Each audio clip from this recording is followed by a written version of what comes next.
സഹനാവതു സഹനൗ ഭുനക്തു സഹ വീര്യം കരവാവഹൈ തേജസ്വിനാവധീതമസ്തു മാ വിദ്വിഷാവഹൈ. ഓം ശാന്തി ശാന്തി ശാന്തി. ശ്രീരാമ ശ്രീകൃഷ്ണ സമാരംഭം വ്യാസശങ്കര മധ്യമാം അസ്മദാചാര്യപര്യന്താം വന്ദേ ഗുരുപരമ്പരാം. ഭക്തജനങ്ങളെ, മങ്ങയൂർ ശിവക്ഷേത്രത്തില് 4ാം അതിരുദ്ര മഹായജ്ഞത്തിനുള്ള 4ാമത് മഹാരുദ്രയജ്ഞം നടക്കുന്ന സന്ദർഭമാണ്. ഇത് വളരെ പ്രധാനപ്പെട്ട ഒരു കാര്യമാണ്. അതിരുദ്ര യജ്ഞത്തിൻ്റെയും ഒക്കെ കാര്യങ്ങൾ മനസ്സിലാക്കിയവർക്ക് ഇത്രയും നീണ്ടകാലം ഈ യജ്ഞം ഈ ക്ഷേത്രത്തിൽ നടന്നു എന്നറിയുമ്പോൾ അത്ഭുതം എന്നേ പറയൂ. കാരണം മന്ത്രങ്ങളും അതുപോലെ അതിൻ്റേതായ പ്രത്യേക പൂജാവിധാനങ്ങളിലൂടെയും ശിവചൈതന്യത്തെ വർദ്ധിപ്പിക്കുക എന്നൊരു മഹത്തായ യാഗമാണ് എല്ലാ വർഷവും ഈ കാലഘട്ടങ്ങളിൽ നടക്കുന്നത്. അതും 4ാം അതിരുദ്ര മഹായജ്ഞം. അതാണ് അതിരുദ്രയജ്ഞം കഴിഞ്ഞ് മഹാ അതിരുദ്രയജ്ഞം. ഒരു 4 ഇവിടെ കഴിഞ്ഞിരിക്കും. അത് 4ാമത്തതാണ് ഇപ്പോഴും നടക്കുന്നത്. 3 കഴിഞ്ഞ് 4ാമത്തത്. അപ്പോൾ അത് ജനുവരി 1 മുതൽ 11 ദിവസം നടക്കുന്ന ആ ഒരു മഹായജ്ഞം ഭക്തന്മാരെ സംബന്ധിച്ചിടത്തോളം ആ സന്ദർഭത്തിൽ ക്ഷേത്രത്തിൽ വന്ന് തൊഴുതു പോവാൻ ഒരു അനുഭവം ഉണ്ടാവുന്ന ഏറ്റവും പ്രധാനപ്പെട്ട കാര്യം, സാക്ഷാൽ ഗുരുവായൂരപ്പനെ പ്രതീക്ഷിക്കാനായിട്ട് പരമശിവൻ തൻ്റെ രുദ്രതീർത്ഥത്തിൻ്റെ അവിടെ നിന്ന് മാറി ഇവിടത്തേക്ക് വന്നു എന്നല്ലേ ഭാഗവതത്തിലും കൂടി അങ്ങനെയാണ് പറയുന്നത്. സാക്ഷാൽ ശ്രീനാരായണൻ തൻ്റെ ഗുരുവാണ് എന്ന അർത്ഥത്തിലാണ് ശ്രീ പരമേശ്വരൻ അങ്ങനെ ചെയ്യുന്നത്. ശരിക്കും ശിവനും വിഷ്ണുവും തമ്മിലുള്ള ബന്ധത്തെപ്പറ്റി വ്യക്തമായി നമുക്ക് മനസ്സിലാവുന്ന അധ്യാത്മരാമായണത്തിലാണ്. രാമനാമത്തെ സദാകാലവും ജപിച്ചിടും കാമനാശനൻ ഉമാവല്ലഭൻ മഹേശ്വരൻ. എപ്പോഴും പരമശിവന്റെ ചുണ്ടിൽ നിന്ന് വരുന്നത് രാമനാമം എന്നാണ് പറയുന്നത്. ആ ശ്രീരാമചന്ദ്രൻ ആരാണ് എന്ന് തന്റെ പത്നിക്ക് പറഞ്ഞു കൊടുക്കുകയാണ്. എന്തുകൊണ്ട് എനിക്ക് സമാരാധ്യനായ ശ്രീരാമൻ? അതിനുള്ള കാരണങ്ങൾ ശ്രീരാമചന്ദ്രന്റെ ജീവചരിത്രം വിവരിച്ചു കൊടുക്കുന്നു. അതാണ് അധ്യാത്മരാമായണത്തിന്റെ വിഷയം. ചില സംഘട്ടങ്ങളിൽ ശ്രീരാമചന്ദ്രന്റെ പ്രവർത്തനങ്ങളെ അത്ഭുതത്തോടു കൂടിയാണ് പരമശിവൻ നോക്കിക്കണ്ടത്. രാമേശ്വരത്ത് പ്രതിഷ്ഠിച്ചത് തന്നെയാണ് എന്നറിഞ്ഞപ്പോഴുണ്ടായ സന്തോഷം. മഹാവിഷ്ണുവാണ് ശ്രീരാമൻ, പക്ഷെ അവിടെ പ്രതിഷ്ഠിച്ചത് പരമശിവനെയാണ്. വൈഷ്ണവനായ ശ്രീരാമൻ ശൈവ മൂർത്തിയായ പരമശിവന്റെ ലിംഗമാണ് പ്രതിഷ്ഠിക്കുന്നത്. അവിടെ നോക്കൂ, ആ ഭക്തനോട് കാണിക്കുന്ന ആ സ്നേഹം അതാണ്. അല്ലാതെ എൻ്റെ വൈഷ്ണവമായ കാര്യം മാത്രമേ ഇവിടെ നടക്കാൻ പാടുള്ളൂ, ശൈവം വേണ്ട എന്ന ചിന്തയുണ്ടായോ? ഇല്ല. അവിഭാഗീയത ഉണ്ടായിരുന്നില്ല. തൻ്റെ ശിഷ്യൻ എപ്പോഴും എൻ്റെ നാമം ജപിക്കുന്നു, ആ ശിഷ്യൻ എനിക്കെപ്പോഴും ആദരണീയനാണ്. പലപ്പോഴും ഭഗവാൻ തന്നെ പറയും, ഞാൻ ഭക്തന്റെ ദാസ മാത്രമല്ല, ദാസന്റെ ദാസൻ. ദാസൻ ആ ദാസന്റെയും ദാസൻ എന്നാണ്. അത്രയും പ്രാധാന്യം നമ്മൾ മഹാവിഷ്ണുവിനെ സംബന്ധിച്ച്, നാരായണമൂർത്തിയെ സംബന്ധിച്ച്, ആ ശ്രീനാരായണന്റെ പ്രതിഷ്ഠ എവിടെ ചെയ്യണം എന്ന് അന്വേഷിക്കുമ്പോഴാണ് രുദ്രതീർത്ഥക്കരയിലുള്ള പരമശിവൻ അവിടെ നിന്ന് ഒഴിഞ്ഞു മാറി ഇങ്ങോട്ട് നീങ്ങി എന്ന് പറയുന്നത്. ഐതിഹ്യങ്ങളിലൂടെ നമുക്കത് മനസ്സിലാക്കാൻ സാധിക്കും. അവിടെ ഗുരുവായൂരപ്പന് സ്വസ്ഥമായിട്ട് പ്രതിഷ്ഠ നടത്തി തൻ്റെ തീർത്ഥം തന്നെ, രുദ്രതീർത്ഥം തന്നെ ഉപയോഗിക്കാൻ പറഞ്ഞു. രുദ്രതീർത്ഥത്തിലാണ് ശ്രീനാരായണന്റെ ആറാട്ടും കാര്യങ്ങളും നടക്കുന്നത്. ഇതൊക്കെ ചിന്തിച്ചെടുക്കേണ്ട വിഷയങ്ങളാണ്. അവിടെ യാതൊരു തരത്തിലും ശൈവ വൈഷ്ണവ വ്യത്യാസമില്ല. പക്ഷെ മനുഷ്യര് അതിലൊരു എന്താ പറയാ, ഞാൻ ശൈവനാണ്, ഞാൻ വൈഷ്ണവനാണെന്ന് പറഞ്ഞ് തമ്മിലടിക്കുമ്പോൾ ഈ സംഭവങ്ങളെങ്കിലും ഓർക്കേണ്ടതല്ലേ. അവർ ഒന്നിച്ചു നിൽക്കുന്നു. അതുപോലെ പരമശിവനൂടെ വന്നപ്പോഴും എന്താ ചെയ്ത്, തൊട്ടടുത്ത് തന്നെ നാരായണനെയും പ്രതിഷ്ഠിച്ചു. അല്ലേ, തൊട്ടടുത്തല്ലേ, കണ്ടോണ്ടിരിക്കണം ധരിക്കും നാരായണനെ. ഇതിലൂടെ ഒരുപാട് കാര്യങ്ങളാണ് നമ്മൾ കാണേണ്ടത്. നമ്മൾ തൊഴുതു, പ്രസാദമാക്കി പോയി കഴിഞ്ഞു. പിന്നെ നമ്മൾ മറ്റു വിഷയങ്ങളായി സംസാരം. എന്തേ ഇവിടെ ശിവഭഗവാന്റെ അടുത്ത് നാരായണൻ വന്നു എന്ന് ആരെങ്കിലും ചർച്ച ചെയ്യുന്നത് കണ്ടിട്ടുണ്ടോ? ഈ അമ്പലം തൊഴുതു മുടങ്ങുമ്പോൾ എവിടെ അല്ലേ, എവിടെയാ സമയം? എങ്ങനെങ്കിലും അവിടെ ഊണായോ നോക്കണം അല്ലേ, വേഗം സ്ഥലം വിടണം. നമ്മുടെ പൊതുവെയുള്ള ഒരു ചിന്ത ഞാൻ പറയാം. അപൂർവം ചില ആളുകളുണ്ട് കേട്ടോ, ഞാൻ എല്ലാവരെയും ചേർത്ത് പറയല്ല, അപൂർവം ചില ആളുകൾ. നമ്മൾ ഓരോ ക്ഷേത്രത്തിൽ ചെല്ലുമ്പോഴും അവിടെ തൊഴുന്ന സമയത്ത് ആ ക്ഷേത്ര ചരിത്രം മനസ്സിലാക്കണം, പഠിക്കണം. എന്തുകൊണ്ട് മമ്മിയൂർ എന്ന പേര് വന്നു, എങ്ങനെയാണ് ഗുരുവായൂർ എന്ന പേര് വന്നത്, അതുപോലെ ഓരോ ക്ഷേത്രങ്ങളുടെയും ഐതിഹ്യങ്ങൾ നമ്മൾ പഠിക്കണം. അതാരാ പിന്നെ പഠിച്ച് പറഞ്ഞു കൊടുക്കുക? ഈ ഭക്തന്മാരല്ലാതെ പിന്നെ ആരാ പറഞ്ഞു കൊടുക്കുക? ഗവൺമെന്റ് ചെയ്യില്ല, പാഠപുസ്തകത്തിൽ വരില്ല. പിന്നെ എങ്ങനെ നമ്മുടെ കുട്ടികൾ അറിയാം, കൊച്ചുകുട്ടികൾ എങ്ങനെ അറിയാം? ഇത് നമ്മുടെ കുട്ടികളെ പകരണ്ട, നമ്മളോടുകൂടി അടച്ചുപൂട്ടേണ്ടതാണോ ഈ സ്ഥാപനം? എങ്കിൽ ശരി, നമ്മളോടുകൂടി ഇത് ലാസ്റ്റാണ്. അപ്പൊ പിന്നെ ഇനി നമ്മുടെ കുട്ടികളൊന്നും അറിയേണ്ട ആവശ്യമില്ലല്ലോ എന്നാരെങ്കിലും വിചാരിക്കുന്നുണ്ടോ? ഒരിക്കലും അങ്ങനെ ചിന്തിക്കരുത്. ഇനി എത്രയോ തലമുറകൾ ഇവിടെ വന്ന് തൊഴുതു പോകണം. നമ്മുടെ സംസ്കാരമാണ്. ആ സംസ്കാരം സനാതനവുമാണ് അല്ലേ, സനാതനധർമ്മം എന്നല്ലേ പറയണം, ഒരിക്കലും നശിക്കാത്തതെന്നാണ്. അപ്പൊ അതിന് നമ്മൾ ഈ കാലഘട്ടത്തിൽ ജീവിച്ചിരിക്കുന്ന നമ്മളും അതിനായി പ്രവർത്തിക്കണം. എന്നിട്ട് ഭദ്രമായി നമ്മുടെ കുട്ടികളിലേക്കും വേറെ കുട്ടികളിലേക്ക് എത്തിക്കണം. എങ്കിലേ നിങ്ങളുടെ ദൗത്യം പൂർത്തീകരിക്കുള്ളൂ. അപ്പോഴേ നിങ്ങൾക്ക് ദേവന്റെ അനുഗ്രഹവും ലഭിക്കും.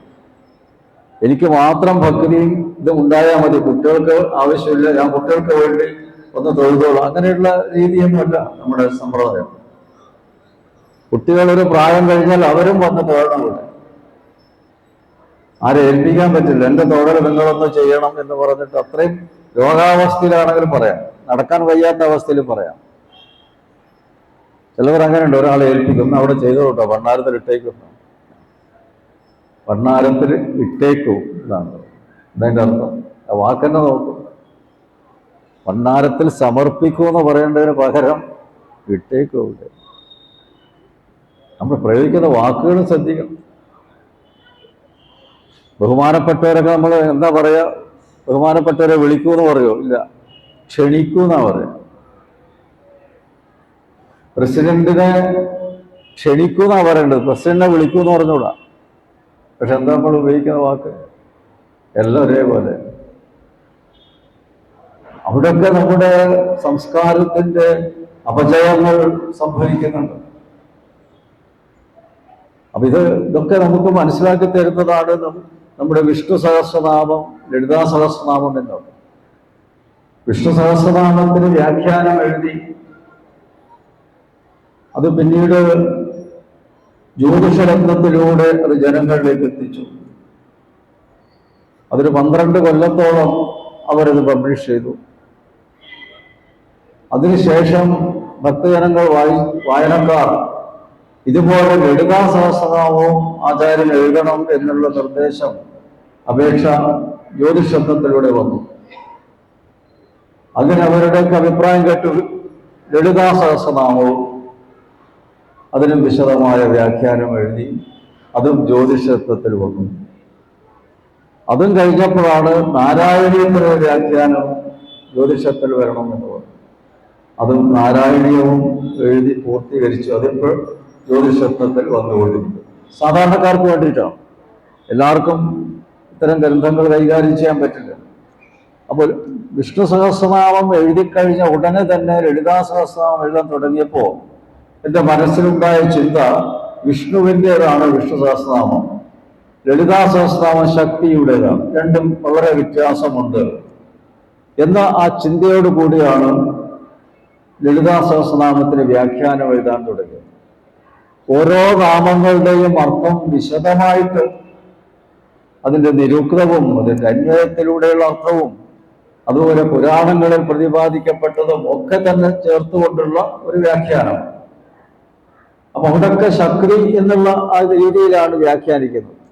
പക്ഷെ കുറച്ചു കഴിഞ്ഞപ്പോഴാണ് വൈഷ്ണവമായ വാക്കുകളും ലളിതാ സഹസ്രനാമത്തിൽ ഉൾപ്പെടുത്തിയിട്ടുണ്ട് എന്ന് മനസ്സിലാക്കാൻ സാധിക്കും. മഹാവിഷ്ണുവുമായി അടുത്ത ബന്ധം പുലർത്തുന്നു ലളിത ത്രിപുരസുന്ദരി എന്ന് കാണുന്നു. ഇതൊക്കെ ഓരോ നാമം വ്യാഖ്യാനിക്കുമ്പോൾ കിട്ടുന്ന വിവരങ്ങളാണ്.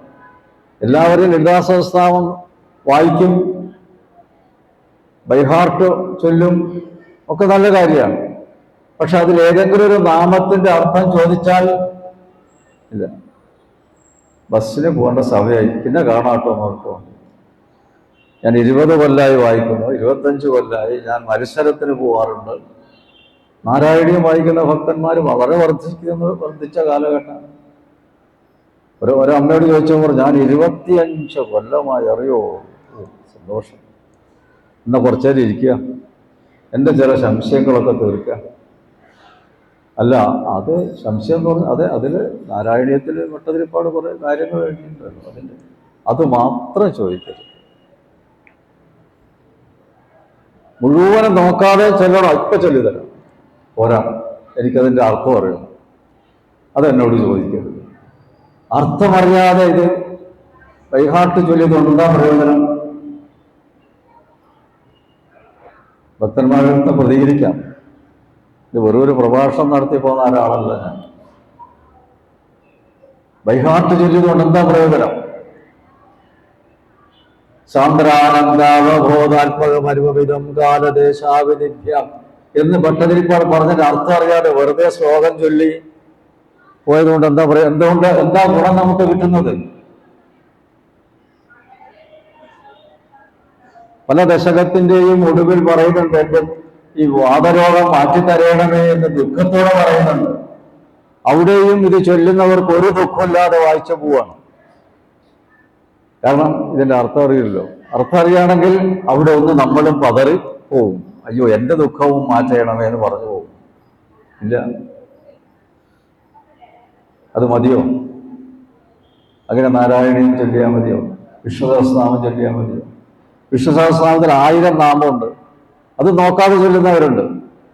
പക്ഷെ അവരോട് ഞാൻ ചില നാമത്തിന്റെ അർത്ഥം ചോദിച്ചു. രഥാംഗവാണി എന്നൊരു വാക്കുണ്ടല്ലോ, അതിൻ്റെ അർത്ഥം എന്താണ് അറിയില്ല. ഞാൻ ഇപ്പോഴും അതിങ്ങനെ ആലോചിക്കുന്നത്, അങ്ങനെ ഒന്നുണ്ടോ ഇല്ലയോ എന്ന് ഇപ്പോൾ സംശയം വരും. പതിവായിട്ട് ചൊല്ലുന്നവർക്ക് പോലും ആ പേര് എടുത്തു ചോദിക്കുമ്പോൾ ഒരു സംശയം വരും, എങ്ങനെയാ പേര് വന്നു? അങ്ങനെ ചൊല്ലിയത് കൊണ്ട് എന്താ പ്രയോജനം? നിങ്ങൾ തുടങ്ങിയ സ്ഥലത്ത് തന്നെ നിൽക്കുന്നത്, ഒരു പുരോഗതിയില്ല. ആ പുരോഗതി ഇല്ലെങ്കിൽ പിന്നെ ഇതുകൊണ്ട് എന്താ പ്രയോജനം? വെറും സംസ്കൃതം ചൊല്ലിക്കൊണ്ടുപോയി. സംസ്കൃതത്തിലെ വാക്കൊക്കെ കുറേ നിങ്ങൾക്ക് ചൊല്ലാൻ പറ്റും, അറിയാതെ അതിൻ്റെ അർത്ഥം അറിയില്ലല്ലോ, നിങ്ങൾ ചൊല്ലാൻ സാധിക്കും തെറ്റുകൂടാതെ. അത് മാറ്റണം വേണ്ടേ? അല്ലെങ്ങനെ പോയാൽ മതിയോ? ഞാൻ നാരായണീയവും വിശ്വാസം ചൊല്ലുന്ന അമ്മമാരോടും അച്ഛന്മാരോടുമാണ് സംസാരിക്കുന്നത്. മത്സരമായി ഇപ്പോൾ നാരായണീയ പാരായണ മത്സരം. ഭഗവാന് ഇതൊക്കെ എങ്ങനെ മത്സരത്തിന്റെ വിഷയമാവുക? കാമക്രോധ ലോഭ മോഹ മതമാത്സര്യം ഉപേക്ഷിക്കണം എന്നാണ് നാരായണീയമായാലും വിഷ്ണുസഹസ്രനാമായാലും പറയുന്നത്. മത്സരത്തിൻ്റെയാണ് മാത്സര്യം എന്ന് പറയുന്നത്. അങ്ങനെ മത്സരിക്കാൻ പറ്റുമോ? മനസ്സിലാക്കണം. മത്സരമില്ല. ഭഗവത്ഗീത പാരായണ മത്സരമില്ല. ഓട്ട മത്സരമുണ്ട്, സംഗീത മത്സരമില്ല. അതൊന്നും മത്സരിക്കേണ്ട വിഷയമല്ല. അതിരുദ്ര മഹായജ്ഞത്തിലെ മന്ത്രങ്ങളൊക്കെ മത്സരത്തിന് ഉപയോഗിക്കാൻ പറ്റുമോ? അതിരുദ്ര മഹായജ്ഞത്തിൽ ചൊല്ലുന്ന മന്ത്രങ്ങളുടെ മത്സരം നടക്കാൻ പോലും ഞാൻ എന്തെങ്കിലും പോട്ടെ, അങ്ങനെ ആരെങ്കിലും പറയുന്നത് കേട്ടിട്ടുണ്ടോ? മൃത്യുഞ്ജയ മന്ത്രം അത് മത്സരത്തിന് എടുക്കാൻ പറ്റുമോ? മൃത്യുഞ്ജയ മന്ത്രത്തിന് ഈണം നൽകാൻ പറ്റുമോ? എന്ത് കിട്ടിയാലും ഇപ്പൊ ഈണം കൊടുത്ത് അങ്ങോട്ട് പാടുകയെന്നല്ലോ. അയ്യപ്പന്റെ പാട്ടുകൾ വരെ അങ്ങനെ ഈണം പാടും. മൃത്യുഞ്ജയ മന്ത്രത്തിന് എങ്ങനെ ഈണം കൊടുക്കുക? സംസ്കൃതം പഠിച്ചവർക്ക് അതൊരിക്കലും സാധിക്കില്ല. അല്ലാത്തവർക്ക് എങ്ങനെ വേണം ഈണം കൊടുക്കാം? ദീർഘം വരുമ്പോൾ സ്ത്രീലിംഗമാകുമെന്നും അതല്ലാതെ വരുമ്പോൾ പുല്ലിംഗമാകുമെന്നൊക്കെ നിയമങ്ങളുടെ അടിസ്ഥിതമാണ് ഈ മന്ത്രങ്ങൾ. അപ്പൊ ഈണം നൽകുമ്പോൾ ചിലത് നീട്ടേണ്ടി വരും, അപ്പൊ അത് സ്ത്രീലിംഗമായി. ശിവനെ സ്തുതിച്ച് കുറച്ച് കഴിയുമ്പോൾ കാണാൻ ദേവിയുടെ സ്തുതിയിലേക്ക് പോകണം. അത് ശിവനെ കളിയാക്കുന്നതിന് തുല്യമല്ലേ? സംഗീതം ചേർക്കുമ്പോഴാണ്. ആലോചിക്കുക, ഇതിപ്പോ ആരും പറയുന്നില്ല, ആരും ഒരാൾ പറയണ്ടേ? നമുക്ക് പരിപാടി വേണം, കലാപരിപാടി വേണം, ഒക്കെ പറയുന്നതൊക്കെ എല്ലാവരും എത്തുന്നുണ്ട്. പക്ഷെ ചെയ്യുന്നത് എത്രത്തോളം ശരിയാണെന്നുള്ളത് സ്വന്തം ചിന്തിക്കുന്നില്ല, അതറിയുന്നവർ പറയുന്നുമില്ല, പറഞ്ഞു കൊടുക്കുന്നുമില്ല. അപ്പൊ ഇവിടെ ലളിതാ സഹസ്രനാമം എഴുതുമ്പോഴാണ് എനിക്ക് തന്നെ മനസ്സിലായത് വിഷ്ണുവും ലളിതാദേവിയും രണ്ടല്ല ഒന്നാണ്. അതെ, വ്യക്തമായിട്ട് എനിക്കത് മനസ്സിലായത്. ഇത് എഴുതി കഴിയാറാകുമ്പോഴാണ് മനസ്സിലാവുന്നത്.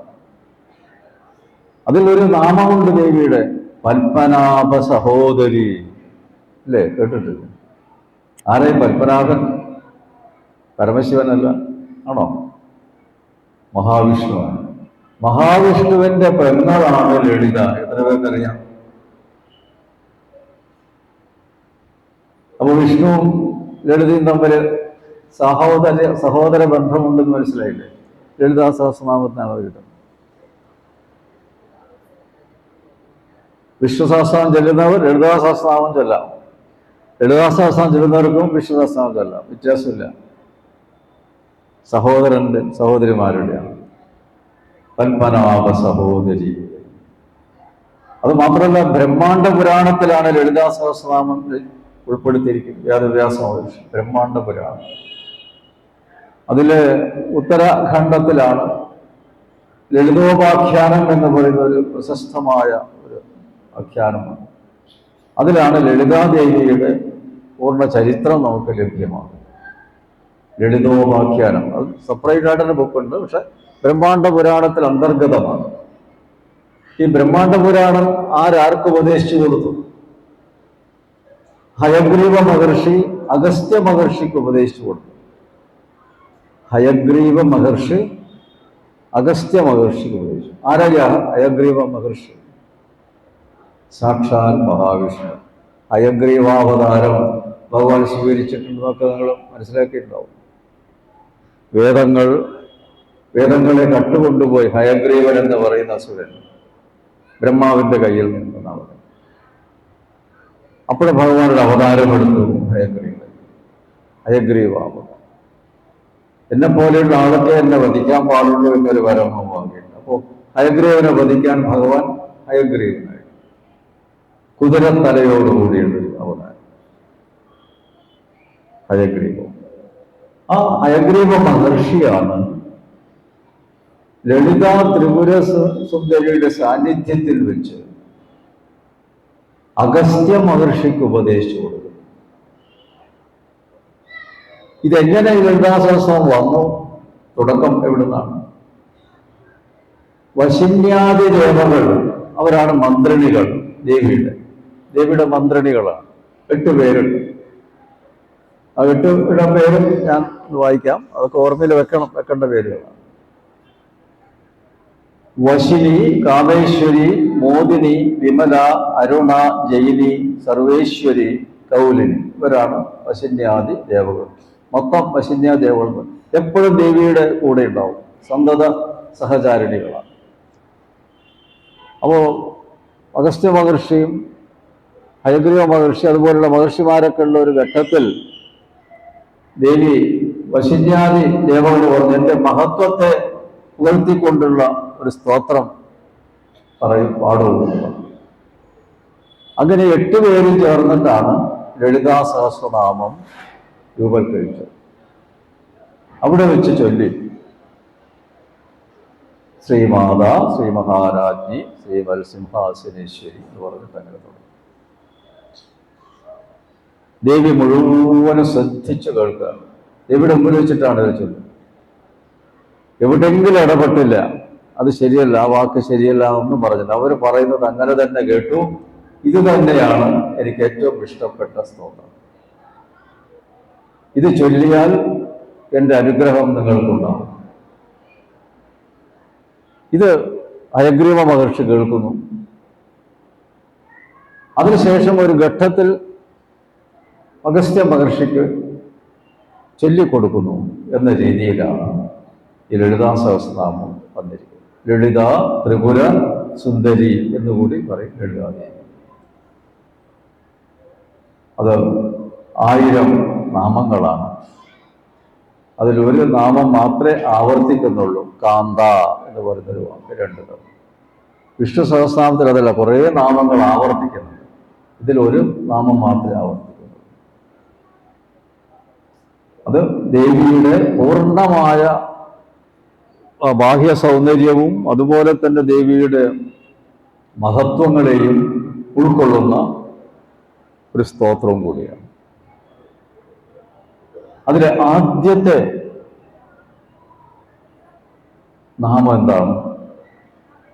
ലളിതാ സഹസ്രനാമം തുടങ്ങുമ്പോൾ ആദ്യം ചൊല്ലുന്ന ദേവിയുടെ നാമം ഏതാ? ശ്രീമാത, അല്ലേ? എന്താ ശ്രീമാത എന്ന് പറഞ്ഞ് തുടങ്ങി? ലളിത എന്ന് പറഞ്ഞ് തുടങ്ങിക്കൂടെ? അപ്പൊ മാതാവ് എന്നതിനൊരു പ്രത്യേക സ്ഥാനമുണ്ട്.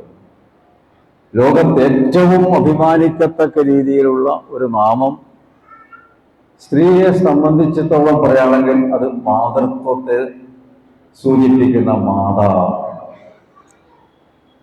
ജനിച്ച ഉടനെ കുട്ടികൾ ആദ്യം തന്നെ അമ്മയെയാണ് കാണുന്നത്. അമ്മ എന്നുള്ള വാക്കാണ് ആദ്യം അവർ ഉപയോഗിക്കുന്നത്. ആ അമ്മ തന്നെയാണ് ലളിതാദേവി. എൻ്റെ അമ്മ തന്നെയാണ് എന്നെ വിചാരിക്കണം. അതാണ് ആദ്യം തന്നെ ശ്രീമാത, ഐശ്വര്യമുള്ള അമ്മ. ഒരു സ്ത്രീയെ സംബന്ധിച്ചിടത്തോളം അവളുടെ ജീവിതത്തിൽ ഏറ്റവും ഉയർന്ന തരത്തിലുള്ള സ്ഥാനം ഏതാണെന്ന് ചോദിച്ചാൽ അത് മാതൃത്വം തന്നെയാണ്. മറ്റെന്ത് പൊസിഷൻ ഉണ്ടായാലും ശരി, ഇപ്പോൾ പല പൊസിഷനിലും നമ്മുടെ സ്ത്രീകൾ ഇരിക്കുന്നുണ്ട്. പക്ഷെ അതിനേക്കാളൊക്കെ ഏറ്റവും ഉയർന്ന പദവി ഏതാണ്, സ്ഥാനം ഏതാണ്? ഒരിക്കലും ആ സ്ഥാനത്ത് ഇറങ്ങേണ്ടി വരില്ല. മറ്റേ സ്ഥാനത്തൊക്കെ ഇരുന്ന് 5 കൊല്ലം കൊണ്ട് ആ സ്ഥാനം മാറും. പിന്നെ 60 കഴിഞ്ഞാൽ പോകണം, പിന്നെ ആരും ശ്രദ്ധിക്കാതെ ചെയ്യും. പക്ഷെ ഈ ഒരു സ്ഥാനം മരണം കഴിഞ്ഞാലും നിലനിൽക്കുന്നു. അതേതാ സ്ഥാനം? മാതൃസ്ഥാനം. അതിന് പ്രായമൊന്നും നിയന്ത്രിക്കപ്പെടുന്നില്ല ആ സ്ഥാനത്ത്. എൻ്റെ അമ്മയെ അറിയാതെ വിളിച്ചു പോകുന്നു, ഇല്ലേ? വേറെ ഏത് വാക്കാ പറയുന്നത്? എൻ്റെ അച്ഛോ എന്നുള്ളത് അപൂർവമായിട്ട് ആരും വിളിക്കേണ്ടത് എനിക്കറിയില്ല. എൻ്റെ അമ്മേനാണ്. ആ സ്ഥാനത്തിൻ്റെ മഹത്വം നോക്കും. അത് പുരുഷന്മാരെ അസൂയപ്പെട്ടിട്ട് കാര്യമില്ല. സൃഷ്ടി അങ്ങനെയാണ്.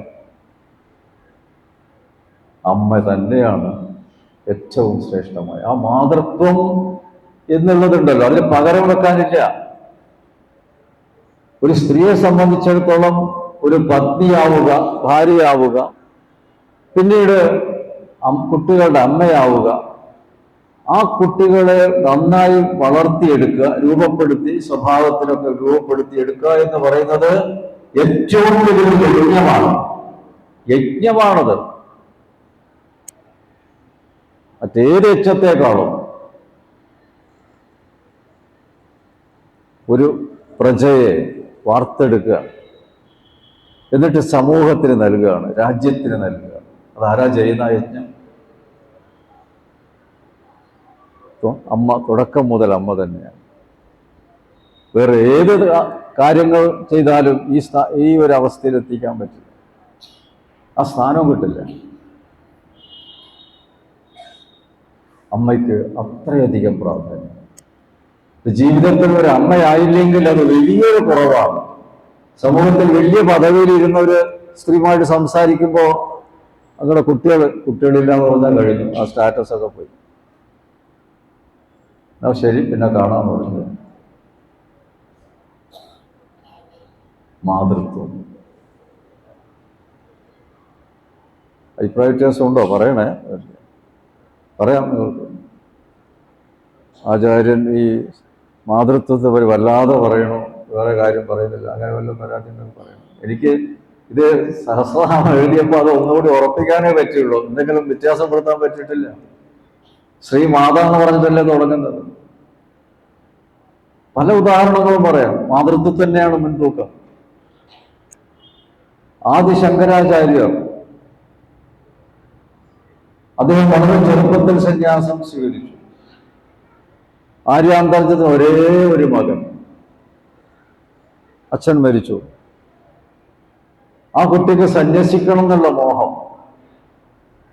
ആ മോഹത്തിന് വഴങ്ങിക്കൊടുത്തു ആര്യാന്തർജനം. കാരണം മകന്റെ ആഗ്രഹമല്ലേ സാധിക്കണ്ടേ. വിഷമുണ്ടായിരുന്നു. അങ്ങനെ അവിടെ യാത്ര ചോദിച്ച് പോവുകയാണ്. അപ്പോൾ മകൻ പറഞ്ഞതെന്താ വെച്ചാൽ, അമ്മ എപ്പോഴാണോ എന്നെ വിളിക്കുന്നത് അപ്പോൾ ഞാൻ അവിടെ എത്തും.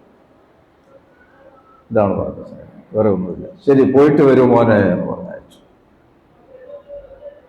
അങ്ങനെ കാലങ്ങൾ മുന്നോട്ട് പോയി. മകൻ ദേശസഞ്ചാരിയായി ഭാരതം മുഴുവനും കാൽനടയായിട്ടും അതുപോലെ പല ക്ഷേത്രങ്ങളിൽ പോയിട്ടും ഒരുപാട് ഗ്രന്ഥങ്ങൾ രചിച്ചും ഭാഷ്യം രചിച്ചും അങ്ങനെ ലോകപ്രസിദ്ധനായി.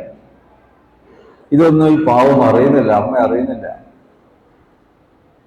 എൻ്റെ മകൻ നന്നായി ഇരിക്കണേന്ന് എപ്പോഴും പ്രാർത്ഥിക്കും. പ്രാർത്ഥന എപ്പോഴും, ഒരു ദിവസം മുടങ്ങില്ല. പക്ഷെ മകനെ ഉറക്കെ വിളിച്ചില്ല. കാരണം അവനെ ബുദ്ധിമുട്ടിക്കണ്ട വിചാരിച്ചു. അതിലമ്മയല്ലാതെ വേറെ ആരും അങ്ങനെ വിചാരിക്കില്ല. അങ്ങനെ പോയി 30 വയസ്സൊക്കെ ആവുന്ന സമയത്ത് ഒരു ദിവസം യമുനാ നദിയുടെ കരയിൽ ശ്രീശങ്കരൻ യാത്ര ചെയ്ത് അങ്ങനെ യമുനാ നദിയുടെ എത്തിയിട്ട് അവിടെ സഹജ സമാധിയിൽ ഇരിക്കുകയാണ്. സഹജ സമാധി, അങ്ങനെ സമാധി. സഹജ സമാധിയിൽ ആ വ്യക്തിയിൽ പ്രപഞ്ചം അടങ്ങിയിരിക്കുന്നു. പ്രപഞ്ചം മുഴുവൻ അദ്ദേഹത്തിന്റെ സമാധിയിലാണ്. അവിടെ എന്ത് നടക്കുന്നതും ഒട്ടനെ അറിയാം. അതാണ് സഹജ സമാധി. ഈ സമയത്താണ് അമ്മയുടെ വിളി കേൾക്കുന്നത്. ശങ്കരാന്ന് പറഞ്ഞ് ഉറക്കം. ഇത്രയും കാലമായിട്ട് വിളിച്ചിട്ടേ ഇല്ല. 2 3 തവണ ഉറക്കെ വിളിച്ചു. സഹജ സമാധിയിലായതുകൊണ്ട് യമുനാദിന്റെ കരയിൽ ജപസമാധിയിലിരിക്കുന്ന ശങ്കരൻ വ്യക്തമായിട്ട് കേട്ടു. ഈ ശബ്ദവും ഒക്കെ ആ സമയത്ത് തൻ്റെ അധീയവസ്ഥയിലെത്തുകയാണ്. ഇതെൻ്റെ അമ്മയുടെ വിളിയാണല്ലോ. വേദാന്തത്തിൻ്റെ അങ്ങേത്തലയിലെത്തിയിരിക്കുന്നു. സർവസംഘ പരിത്യാഗിയാണ്. ഈ കാണുന്ന ലോകം മായയാണ്, ബ്രഹ്മമാണ് സത്യം എന്നൊക്കെ ഉറച്ച് ഒരു വ്യത്യാസമില്ലാതെ മുന്നോട്ട് പോകുന്ന ഒരു സ്വാമിയാണ്. അമ്മയുടെ വിളി കേട്ടു. തൽക്കാലം ശങ്കരൻ ഒരു കുട്ടിയെ പോലെയായി. എൻ്റെ അമ്മയ്ക്ക് എന്താ പറ്റിയത്? ഇതൊക്കെ ഉപേക്ഷിച്ചിട്ടാണ് പോകേണ്ടത്. സർവസംഘം എന്ന് പറയുമ്പോൾ അമ്മയും അച്ഛനും ഒക്കെ ഇരിക്കപ്പിണ്ടം അല്ലേ, അതൊക്കെ ചെയ്തിട്ടല്ലേ പോകുന്നത്. ഒരു ബന്ധവുമില്ല, പിന്നെ ഒരു വികാരവും ഉണ്ടാവാൻ പാടില്ല. അതെല്ലാം മുറിച്ച് കളഞ്ഞിട്ടാ പോകണം അല്ലേ. അറിയാലോ, സന്യാസത്തിലേക്ക് പോകുമ്പോഴാണ്. ശ്രീശങ്കരൻ അതിൻ്റെ അങ്ങേ തലയിലെത്തിയ ആളാണ്. പക്ഷെ ഇവിടെ വലിയൊരു മാറ്റമാണ് ഉണ്ടായത്. അമ്മയുടെ വിളി കൂട്ടന് എത്തി. വളരെ വേഗത്തിൽ ഇവിടെ എത്തുമ്പോൾ അമ്മ മരണശൈലിയിൽ കിടക്കുക. ശ്വാസം അങ്ങനെ പോകേണ്ട ഒരു തുടക്കം തുടങ്ങി. എല്ലാവരും ചുറ്റുമുണ്ട്. ശങ്കരൻ വന്നു അമ്മയുടെ മുഖത്തേക്ക് നോക്കി. അമ്മയുടെ ശങ്കരൻ ഇതാ എത്തിയിരിക്കുന്നു എന്ന്. ഒന്ന് കണ്ണുകൾ തുറന്നെ കാണാൻ. അപ്പൊ അടുത്തുള്ള ആളുകൾ പറഞ്ഞു, ആ ഒരു ഉണക്കലേരി ഉണ്ടല്ലോ, അതൊന്ന് മകനല്ലേ എന്ന് വായിലിട്ട് കൊടുക്കുന്നു. ഉടനെ അനുസരിച്ചു ശങ്കരൻ, ജഗദ്ഗുരു ശങ്കരൻ, കുട്ടിശങ്കരനല്ല, ജഗദ്ഗുരു ശങ്കരൻ ഉടനെ അമ്മയുടെ വായിലായി. പിന്നെ കുറച്ചു നേരം നിശബ്ദൻ, ആരും നോക്കുന്നില്ല, ഉള്ളിൽ തന്നെ എല്ലാം ഒതുക്കിക്കൊണ്ട് അമ്മയുടെ ആ ശവശരീരത്തിൻ്റെ മുമ്പിൽ. അവിടെ അമ്മയും മകനും തമ്മിലുള്ള ബന്ധപ്പെട്ട് വളർന്ന കാലം ഓർമ്മയിലേക്ക് വരിക. എന്നിട്ട് അവിടെ താൻ ചെയ്തത് തെറ്റായിപ്പോയി എന്നൊരു തോന്നൽ ശങ്കരനിലുണ്ടാവുക. അവിടെയാണ് അതിൻ്റെ പ്രത്യേകത. എനിക്ക് ജന്മം നൽകാൻ അമ്മ എത്രയധികം കഷ്ടപ്പെട്ടിരിക്കുന്നു.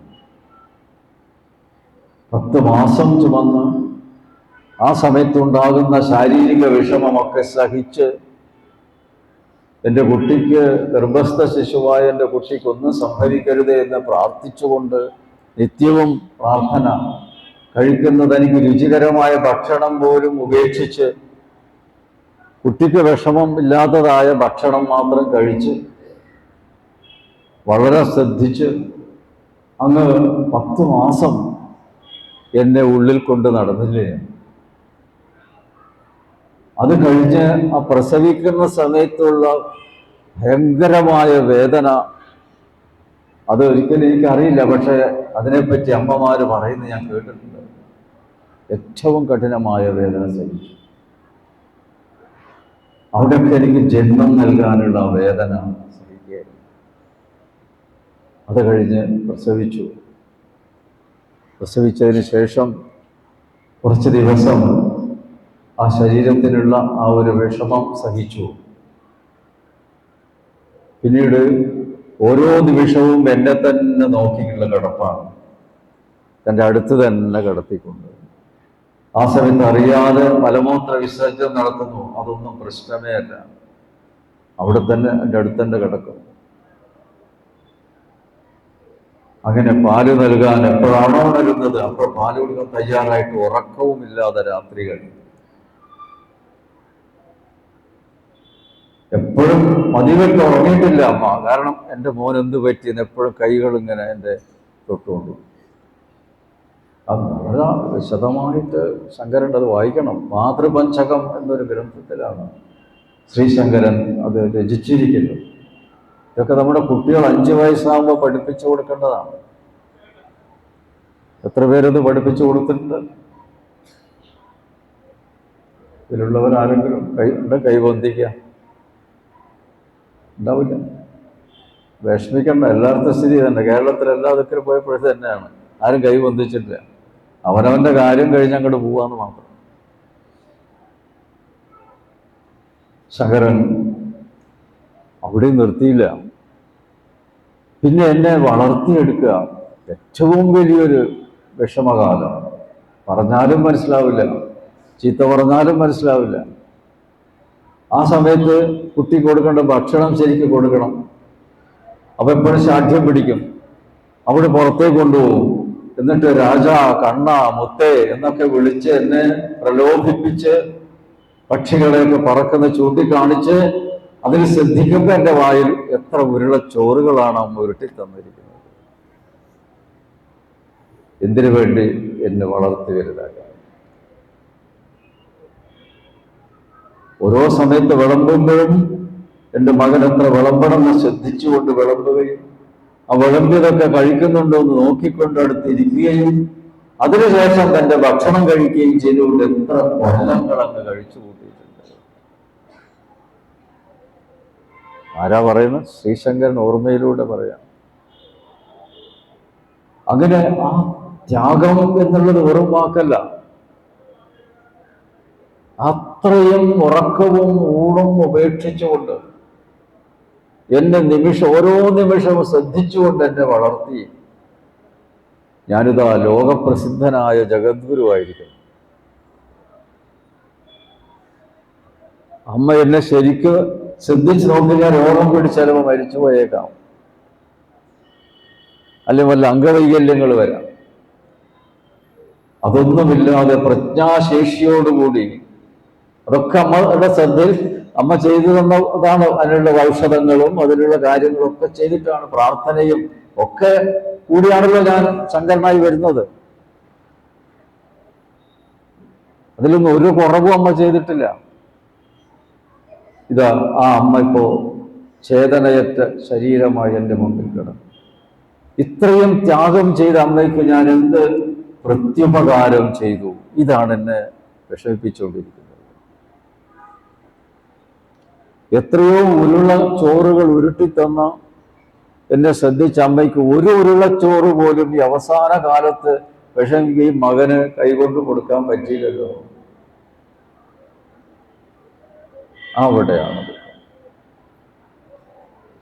ഇത് എനിക്ക് എന്താ സാധിച്ചത്? ആ ചേതനയറ്റ ആ ശരീരത്തിലെ വായയിലേക്ക് ഉണക്കലേരിയിടനെ പറ്റിയിട്ടുള്ളൂ. അത് അമ്മ അറിയുന്നുണ്ടോ? അത് നമ്മൾ ശ്രദ്ധിച്ച് വായിക്കുമ്പോൾ നമുക്ക് കണ്ണിൽ ഈറനാണ്. വളരെ ടച്ചിങ് ആണ്. ആ അമ്മയ്ക്ക് വേണ്ടി ഞാൻ എന്താ ചെയ്തു? ഒന്നും ചെയ്തില്ല. ഞാൻ എൻ്റെ വഴിക്ക് പോയി, ഞാൻ വലിയ ആളായി. പക്ഷെ എൻ്റെ അമ്മയ്ക്ക് എന്തെങ്കിലും ഞാൻ തിരിച്ചു ചെയ്തുവോ? അതൊരു കടപ്പാടല്ലേ, അതൊരു കടമല്ലേ, പിതൃകടം. ആ ഒരു കടബാധ്യതയുള്ള ഒരാളായി ഞാൻ മാറിയില്ലേ? ഇനി എനിക്ക് സാധിക്കുമോ? ആ ഒരു ദുഃഖം. സർവസംഘ പരിത്യാഗി ആയതിനു ശേഷമാട്ടോ ഇത് പറയുന്നത്. അമ്മ എന്നുള്ള ബന്ധമില്ല, അച്ഛൻ എന്നുള്ള ബന്ധമില്ല, എല്ലാം വെറും മായയാണ് എന്നുള്ളത് പ്രചരിപ്പിച്ചു കൊണ്ടിരിക്കുന്ന ശങ്കരനാണിത് പറയുന്നത്. ആ മാതാവിൻ്റെ ആ പ്രത്യേകത എന്താണെന്നുള്ളത് പറയുന്നത്. അതാണ് നമുക്ക് മാതാ എന്ന് പറയുമ്പോൾ ഈ ലളിതാ സഹസ്രനാമത്തിൽ ആദ്യം തന്നെ മാതാ എന്നുള്ള വാക്ക് കേൾക്കുമ്പോൾ ഓർമ്മയിലേക്ക് വരുന്നത്. അമ്മയല്ലാതെ പിന്നെ ആരെയാണ് നമ്മൾ അഭിസംബോധന ചെയ്യുക? ആശയവിനിമയം ഏറ്റവും അധികം നടത്തിയിരിക്കുന്ന അമ്മയോടല്ലേ? അമ്മയെ വയസ്സുകാരന്റെ രക്ഷിക്കേണ്ട ഉത്തരവാദിത്വം മകനായി എനിക്കില്ലേ? ആ ഉത്തരവാദിത്വം ഞാൻ നിർവഹിച്ചോ? അപരാധം ചെയ്തില്ലേ ഞാൻ? അതെങ്ങനെ മാറ്റാൻ പറ്റും? അതിനെന്ത് പ്രായശ്ചിത്തമുള്ളത് ഉണ്ടോ? ഇല്ല, ഒരു പ്രായശ്ചിത്തം. ഏതെങ്കിലും ഒരു അമ്മയെ പിടിച്ച് ഭക്ഷണം കൊടുത്താൽ മതിയോ? പോരാ എന്ന് പറയുമ്പോഴാണ് മാതാവിൻ്റെ മഹത്വം ശ്രീശങ്കരൻ്റെ മൊഴികളിലൂടെ കേൾക്കുമ്പോഴാണ് ലളിതാദേവിയുടെ ആദ്യത്തെ നാമം ശ്രീമാതാ എന്ന് കേൾക്കുമ്പോൾ നോക്കുന്നത്. അത്രയും സ്നേഹമയിയാണ് ലളിതാദേവി, സ്വന്തം അമ്മയെപ്പോലെ. ഇത് നമ്മുടെ കുട്ടികൾക്ക് ശങ്കരാചാര്യരുടെ ഈ മാതൃപഞ്ചകം പറഞ്ഞു കൊടുത്തു കഴിഞ്ഞാൽ കുട്ടികൾ എപ്പോഴും അമ്മയുടെയും അച്ഛൻ്റെയും കാര്യം ശ്രദ്ധിക്കേണ്ടത് ഞങ്ങളുടെ കടമയാണെന്നും പ്രായമായ കാലത്ത് അവരെ ശുശ്രൂഷിക്കേണ്ടത് ഞങ്ങളുടെ കടമയാണെന്നും അത് ചെയ്തില്ലെങ്കിൽ ആ കടം ബാക്കിയായിട്ടായിരിക്കും നമ്മൾ പോകുക. അത് പിന്നീടൊരു ജന്മം ജനിക്കേണ്ടി വരും അത് തീർക്കാൻ എന്ന ഈ കാര്യം എത്ര മക്കൾക്ക് മനസ്സിലാക്കി കൊടുത്തിട്ടുണ്ട്?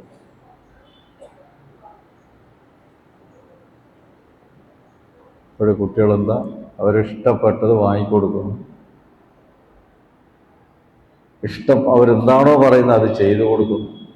അവർക്കെതിരായിട്ടൊരു വാക്ക് പോലും പറയുന്നില്ല. ഇതുപോലുള്ള ആധ്യാത്മികമായ പരിപാടി നടക്കുമ്പോൾ ആ കുട്ടികളെ കൊണ്ടുവരുന്നില്ല. ഉണ്ടോ? ഇവിടെ ആരെങ്കിലും കുട്ടികൾ വന്നിട്ടുണ്ടോ? ഒരാളെ കാണും.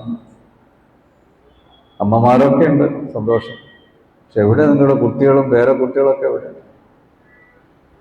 ഈ പ്രഭാഷണം അവർക്ക് കേട്ടാൽ ഇന്ന് തന്നെ അവരെ മനസ്സിൽ എന്തെങ്കിലും ഒരു ചലനം ഉണ്ടാവില്ലേ? അത് നഷ്ടപ്പെട്ടില്ലേ? നിങ്ങൾ പോയിട്ട് പറഞ്ഞു കൊടുക്കുമോ? നിങ്ങൾ പറയുമ്പോൾ അവർ വിചാരിക്കും എന്തോ കെട്ടുകഥ പറയാണ്. ഇതാണ് പല അപൂർവ സന്ദർഭങ്ങളും നമ്മൾ കളഞ്ഞു കുളിക്കുന്നുണ്ട്. ഇതിന് കുട്ടികളൊന്നും പറഞ്ഞാൽ കേൾക്കുന്നില്ല. അത് കാലത്തിൻ്റെ ഒരു ഇതാണ്. ഒക്കെ കാലത്തിൻ്റെ മുകളിലങ്ങട് തള്ളിയിടുക. എന്താ കാലത്ത് എന്താ മാറ്റം ഉണ്ടായത്? ഉണ്ടോ? ഉണ്ടായിട്ടുണ്ടോ? നിങ്ങൾ ജനിച്ചപ്പോഴുള്ള അതേ കാലം തന്നെയല്ലേ ഇപ്പോഴും? സൂര്യൻ കിഴക്കന്നല്ലേ ഉദിക്കുന്നത്, അസ്തമിക്കുന്നത് പടിഞ്ഞാറുന്നല്ലേ? വ്യത്യാസമുണ്ടോ? മഴ പെയ്യുന്നതും അതിൻ്റെതായ രീതിയും ഒരേപോലെ തന്നെയല്ലേ? തണുപ്പ് ബാധിച്ചിരിക്കുന്നു, അതിൻ്റെ പ്രത്യേകത മാറിയിട്ടുണ്ടോ?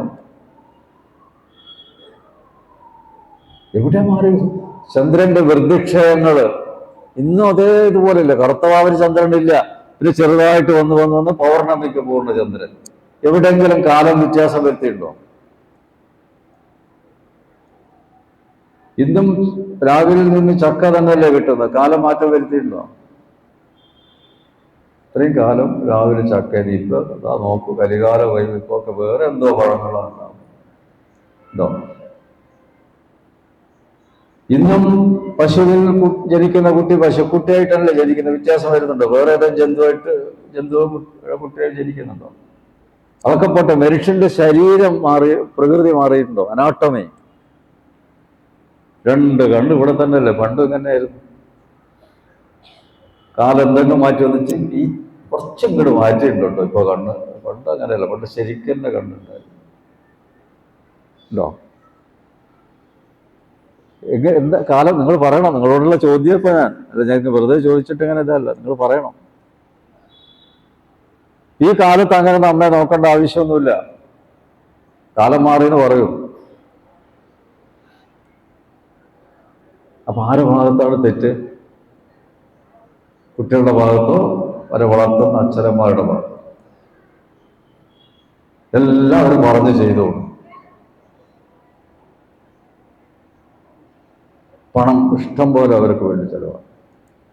അവരുടെ ആ ലോഡ്ജിൽ താമസിക്കുന്നത് പോലെ ആ വീട്ടിൽ താമസിച്ച് ആ +2 വരെ എങ്ങനെയൊക്കെയോ അവിടെ പോകും. പിന്നെ ആ കുട്ടി എവിടെ കാണുക? ജർമ്മനിയിലൊക്കെ പോയി നോക്കണം, അല്ലെ ഓസ്ട്രേലിയയിൽ കണ്ടാലായി. അല്ല, ചിലപ്പോൾ അവർ ഒരു സ്ഥലത്തേ അല്ല അത്ര, ഇങ്ങനെ ലോകം ചുറ്റുന്ന അവരുടെ ചില കുട്ടികൾ. അത് ആൺകുട്ടികൾ പണ്ട് കേട്ടിട്ടുണ്ട്, ഇപ്പൊ പെൺകുട്ടികളും അങ്ങനെ ആയിട്ടുണ്ട്, ലോകം മുഴുവനും ചുറ്റുന്ന അവസ്ഥ. പണ്ട് പെൺകുട്ടികളെങ്കിലും അധികം നാട്ടിലുണ്ടാവും, എന്തെങ്കിലും കാര്യം വന്ന് വിളിച്ചാൽ മോളെ ഒന്ന് എവിടെ, ആ മോളും പോയി, നോക്കത്താതെ ദൂരത്തെത്തി. അവർക്കൊരു ബാധ്യതയില്ല. ഇവിടെ അമ്മ കിടന്നാലും ശരി, വനിച്ചാലും ശരി, കാല് പൊട്ടി വീണാലും ശരി, അവിടെ കൊണ്ടുപോയി ആ ആസ്പത്രി കൊണ്ടിട്ടേക്കും, പൈസ അയക്കാം, ചെക്ക് അയക്കാം, അല്ലേ?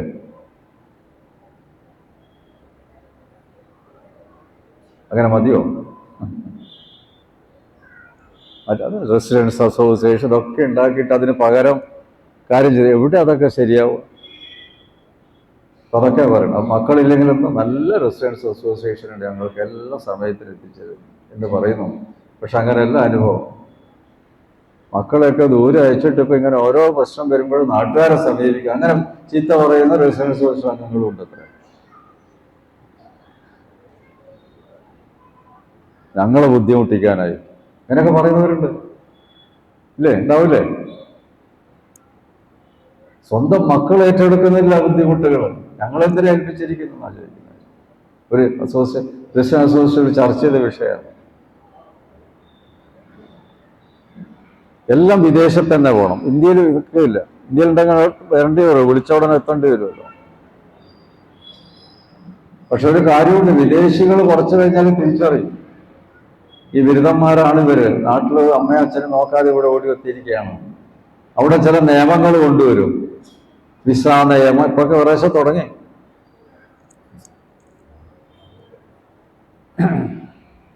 ആ വിദേശികൾക്ക് പോവാം എന്ന് പറഞ്ഞൊരു നിയമം വന്നാൽ എന്ത് ചെയ്യും? നമ്മൾ എത്രയായാലും ഒരു വിദേശ രാജ്യത്ത് പോയി അവരെ പോലെ ശാരീരികമായിട്ട് മാറാൻ പറ്റുമോ?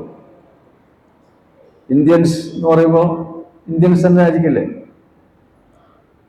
അത് തിരഞ്ഞു പിടിച്ചങ്ങോട്ട് പാക്ക് ചെയ്തിട്ടുണ്ടായി. അപ്പൊ എവിടെ വരിക? ഇതിപ്പോ ശാശ്വതമാവോ? അന്യന്റെ ഭൂമിയിൽ എത്ര കാലം ഇരിക്കാൻ പറ്റുക? അവിടുത്തെ പൗരന്മാർ പറയുന്നത് എന്താ ഇവരിങ്ങനെ തിരിഞ്ഞു കളിക്കുന്നു ഇവിടെ? ഇപ്പോൾ ഇവിടെ നമ്മുടെ നാട്ടിലേക്ക് ഇപ്പോൾ ഒറീസയിൽ നിന്നൊക്കെ വരുന്നുണ്ട്. ഇപ്പോൾ ഇവിടെ ചിലർ പറയാൻ തുടങ്ങി ഇവരൊക്കെ അവിടെ നാട്ടിലിരുന്നാൽ എന്തിനാ ഇവിടെ വരുന്നു എന്നുള്ളത്. പക്ഷെ ഇന്ത്യൻസ് പറഞ്ഞുകൊണ്ട് സഹിച്ചുകൊണ്ടിരിക്കുകയാണ്. അതുപോലെ വിദേശികൾ പറയില്ലേ, ഇപ്പൊക്കെ ശരി, കുറച്ച് കഴിഞ്ഞാൽ അവർ ചിന്തിക്കും. അപ്പോൾ നമ്മുടെ കടപ്പാട് എന്താണ്, നമ്മുടെ സംസ്കാരം എന്ത് പറയുന്നു, അതിനാണ് നമ്മൾ ഊന്നൽ കൊടുക്കേണ്ടതും. അതിലേക്ക് ആ കുട്ടികളുടെ ശ്രദ്ധ ചെലുത്താൻ വേണ്ടിയിട്ടാണ് ഇത്തരം കാര്യങ്ങൾ ചെയ്യേണ്ടത്. ജനനീ ജന്മഭൂമിശ്ച സ്വർഗാദവി ഗരീയസി, അമ്മയും ജനിച്ച നാടും സ്വർഗത്തെക്കാളും ഏറ്റവും ശ്രേഷ്ഠമാണ്. അല്ല ജർമ്മനിയോ ഓസ്ട്രേലിയയോ ഒന്നുമല്ല. ഇതൊക്കെ കുട്ടികൾക്ക് ആ ചെറുപ്രായത്തിൽ പറഞ്ഞു കൊടുക്കണം. എങ്കിലേ നമ്മുടെ സനാതനധർമ്മം ഇതേപോലെ നിലനിന്ന് പോകും. അപ്പൊ അതാണ് ഇവിടെ ശ്രീമാത എന്ന് പറഞ്ഞ് തുടങ്ങിയത്. ഇനി ഇത് മുഴുവനൊന്നും എനിക്ക് ക്ലാസ് എടുക്കാൻ പറ്റില്ല. പക്ഷെ പ്രധാനപ്പെട്ട ചില നാമം ഞാൻ സെലക്ട് ചെയ്തിട്ട് അതിൻ്റെ അർത്ഥമൊന്ന് പറഞ്ഞു പോവാം. ഈ ഗ്രന്ഥം ഞാൻ എഴുതിയ ഗ്രന്ഥം തന്നെയാണ്. അപ്പൊ അതുകൊണ്ട് ഇത് റെഫർ ചെയ്തിട്ട് തന്നെയാണ് ഞാൻ പറയുക. അല്ല വേറെ ആരുടെയും ഗ്രന്ഥം ഞാൻ വ്യാഖ്യാനിക്കുകയല്ല, ഞാൻ തന്നെ എഴുതിയ ഗ്രന്ഥമാണ്. ഈ ലളിതാംബികയുടെ ധ്യാന ശ്ലോകം കൂടി ഒന്ന് നിങ്ങൾ ശ്രദ്ധിക്കണം. ലളിതാ സഹസ്രനാമം ചൊല്ലുമ്പോൾ ദേവിയുടെ ധ്യാന ശ്ലോകം, ലളിതാംബികയുടെ രൂപം ആണ് ആ ധ്യാന ശ്ലോകത്തിൽ പറയുന്നത്. സിന്ദൂരാരുണ വിഗ്രഹാം ത്രിണയനാം മാണിക്യമൗലേ സ്ഫുര താരാനായക ശേഖരാം സ്മിതമുഖീം ആപീനവക്ഷോരുഹാം പാണിഭ്യാമളിപൂർണരത്നചഷകം രക്തോത്പലം വിപ്രതിം സൗമ്യാം രത്നഘടസ്ഥരക്തചരണാം ധ്യായേ പരാമംബികാ. ദേവിയുടെ സ്വരൂപ വർണ്ണനയാണ്. അതെന്താണെന്നുള്ളതിൻ്റെ അർത്ഥം കൂടി ഞാൻ വായിക്കാം. സിന്ദൂരപ്പൊടിയുടെ നിറവും സിന്ദൂരത്തിന് നിറവും സൂര്യോദയത്തിന് മുമ്പുള്ള അരുണോദയ സമയത്തെ മങ്ങിയ ചുവപ്പ് നിറവും കൂടിക്കലർന്ന നിറമുള്ള ശരീരത്തോടും. അപ്പൊ ദേവിയുടെ ശരീരത്തിന്റെ നിറം എന്താണെന്ന് ഇവിടെ വ്യക്തമാക്കിയിരിക്കുന്നു. 3 കണ്ണുകളും, ദേവിക്ക് 3 കണ്ണുണ്ട്, 3 കണ്ണുകളോടും ചന്ദ്രക്കല പതിച്ച മാണിക്യരത്നത്താൽ തിളങ്ങുന്ന കിരീടം ധരിച്ചവളും പുഞ്ചിരിക്കുന്ന മുഖത്തോടു കൂടിയവളും മാതൃവാത്സല്യം പ്രകടിതമാവുന്ന ഉയർന്ന മാറുവിടത്തോടു കൂടിയവളും ഒരു കൈയിൽ വണ്ടുകളാൽ ചുറ്റപ്പെട്ട തേൻ നിറച്ച രത്നകുംഭത്തോടു കൂടിയവളും മറ്റേ കൈയിൽ ചുവന്ന താമരപ്പൂവ് ധരിച്ചവളും രത്നം പതിച്ച കുടത്തിനു മീതെ ചുവന്ന താമരപ്പൂവിന് സമാനമായ കാലുകൾ വെച്ചവളും സൗമ്യഭാവത്തിൽ ആസനസ്ഥയായ പരമമാതാവായ ലളിതാംബികയെ ഞാൻ ധ്യാനിക്കും. ലളിതാ സഹസ്രനാമം ചൊല്ലുമ്പോൾ ആദ്യം ഈ സ്വരൂപം നിങ്ങളുടെ മനസ്സിലേക്ക് പതിയാണ്. അമ്മയുടെ സ്വരൂപം എങ്ങനെയാണ്, എന്താ അമ്മയുടെ ശരീരത്തിൻ്റെ നിറം, എന്താണ് അമ്മ ധരിച്ചിരിക്കുന്നത്, അങ്ങനെ ആ രൂപം അത് ആദ്യം പാദത്തിൽ നിന്ന് തുടങ്ങണം. ഏത് മൂർത്തിയുടെയും ധ്യാനം തുടങ്ങുന്ന ആദ്യം പാദത്തിൽ നിന്നാണ്. ആ പാദത്തിന് മേൽപോട്ടേക്ക് അങ്ങനെ വന്ന് തലമുടിയിലേക്ക് എത്തണം. അതിനെയാണ് പാദാദി കേശം. ആ ധ്യാനം അവസാനിപ്പിക്കുമ്പോൾ നേരെ റിവേഴ്സിൽ വരണം. കേശാദി പാദം. അത് ഏത് മൂർത്തിയും ധ്യാനിക്കുമ്പോൾ ഇതന്നെയാണ് നിയമം, അത് മാറ്റിപ്പോകരുത്. പിന്നെ ശ്രീവിദ്യാ ധ്യാന രൂപമുണ്ട്. ധ്യായേ പത്മാസനസ്ഥാം വികസിത പതനാം പൽപപത്രായദാക്ഷിം ഹേമാഭാം പീതവസ്ത്രാം കരകലിതലസത് ഹേമപത്മാം വരാംഗീം സർവാലങ്കാരയുക്താം സതതം അഭയതാം ഭക്തനമ്രാം ഭവാനിം ശ്രീവിദ്യാം ശാന്തമൂർത്തിം സകല സുരനുതാം സർവസമ്പത് പ്രദാത്രീം എന്നാണ്. ശ്രീവിദ്യ എന്നുള്ളതാണ് ദേവിയുടെ മന്ത്രങ്ങൾ. പൊതുവെ മന്ത്രം എന്നല്ല പറയുക, ശ്രീവിദ്യ എന്നാണ് പറയുക. ദേവിയുടെ മന്ത്രം ബീജമന്ത്രം എന്ന് പറയില്ല, ശ്രീവിദ്യാ മന്ത്രം എന്നാണ്. പിന്നെ കാമേശ്വരി ധ്യാന രൂപം. കാമേശ്വരന്റെ ഭക്തിയായ ലളിതാ ത്രിപുര സുന്ദരിയുടെ രൂപം എന്താണ്? സകുങ്കുമ വിലേപന അളിക ചുംബിക സ്തൂരികാം സമന്തഹസിദേക്ഷണാം സശരചാപപാശാംകുശാം അശേഷ ജനമോഹിനിയും അരുണമാല്യഭൂഷാംബരാം ജപാ കുസുമഭാസുരാം ജപവിധോ സ്മരേത് അംബിക എന്നാണ് കാമേശ്വരൻ. ലളിത ദേവിയുടെ ഈ ദേവി ഭാഗവതത്തിലൊക്കെ അത് വിവരിച്ചിട്ടുണ്ട്, ആ കാമേശ്വരിയുടെ രൂപത്തെ പറ്റി. പിന്നെ ത്രിപുരസുന്ദരിയുടെ ധ്യാനരൂപം അതും കൂടി കൊടുത്തിട്ടുണ്ട്. അരുണാം കരുണാം തരംഗിതാക്ഷ്യം ധൃതപാശാങ്കുശ പുഷ്പബാണചാപാം അണിമാതിഭിരാവൃതാം അയുഹേ അഹം വിദ്യേവ വിഭാവയേ ഭവാനി. ഇങ്ങനെ ഈ 4 ശ്ലോകങ്ങൾ കാണാം ലളിതാ സഹസ്രനാമം തുടക്കത്തിൽ. ഇതിൽ നിങ്ങൾക്ക് ഏതെങ്കിലും ഒന്ന് മാത്രമേ എടുക്കേണ്ട ആവശ്യമുള്ളൂ. കാരണം നിങ്ങൾ ഇത് ചൊല്ലുമ്പോൾ നിങ്ങളുടെ മുമ്പിലിരിക്കുന്ന ദേവിയുടെ രൂപം എന്താണെന്ന് ആദ്യം ഉറപ്പിക്കണം. അത് ആദ്യം പറഞ്ഞ ആ സിന്ദൂരാരുടെ അതാണെങ്കിൽ അത് അവസാനം വരെ ആ രൂപം തന്നെയാണ്, ഒരു വ്യത്യാസമില്ല. അല്ല ശ്രീവിദ്യ ധ്യാന രൂപമാണ്, അത് മാത്രമായിരിക്കണം. അതുപോലെ കാമേശ്വരി ധ്യാന രൂപമാണെങ്കിൽ അത് മാത്രം ത്രിപുരസുന്ദരി. പക്ഷെ 4 ഇങ്ങനെ വെറുതെ ചൊല്ലിപ്പോയിട്ട് കാര്യമില്ല. ഈ ധ്യാന ശ്ലോകം എന്തിനാ ചെല്ലുന്നത്? ദേവിയുടെ ചിത്രം, രൂപം, ഫോട്ടോ ഉള്ളിൽ കൊണ്ടുവരാൻ. എന്നിട്ട് അത് ഉള്ളിൽ കൊണ്ടുവന്നാൽ ആ രൂപം തന്നെ ധ്യാനിച്ചുകൊണ്ട് ഇത് ചൊല്ലാൻ പാടും. അല്ലാതെ ഇതിൽ എഴുതിയത് മുഴുവനും ചൊല്ലുന്നത് ശരിയാണ്.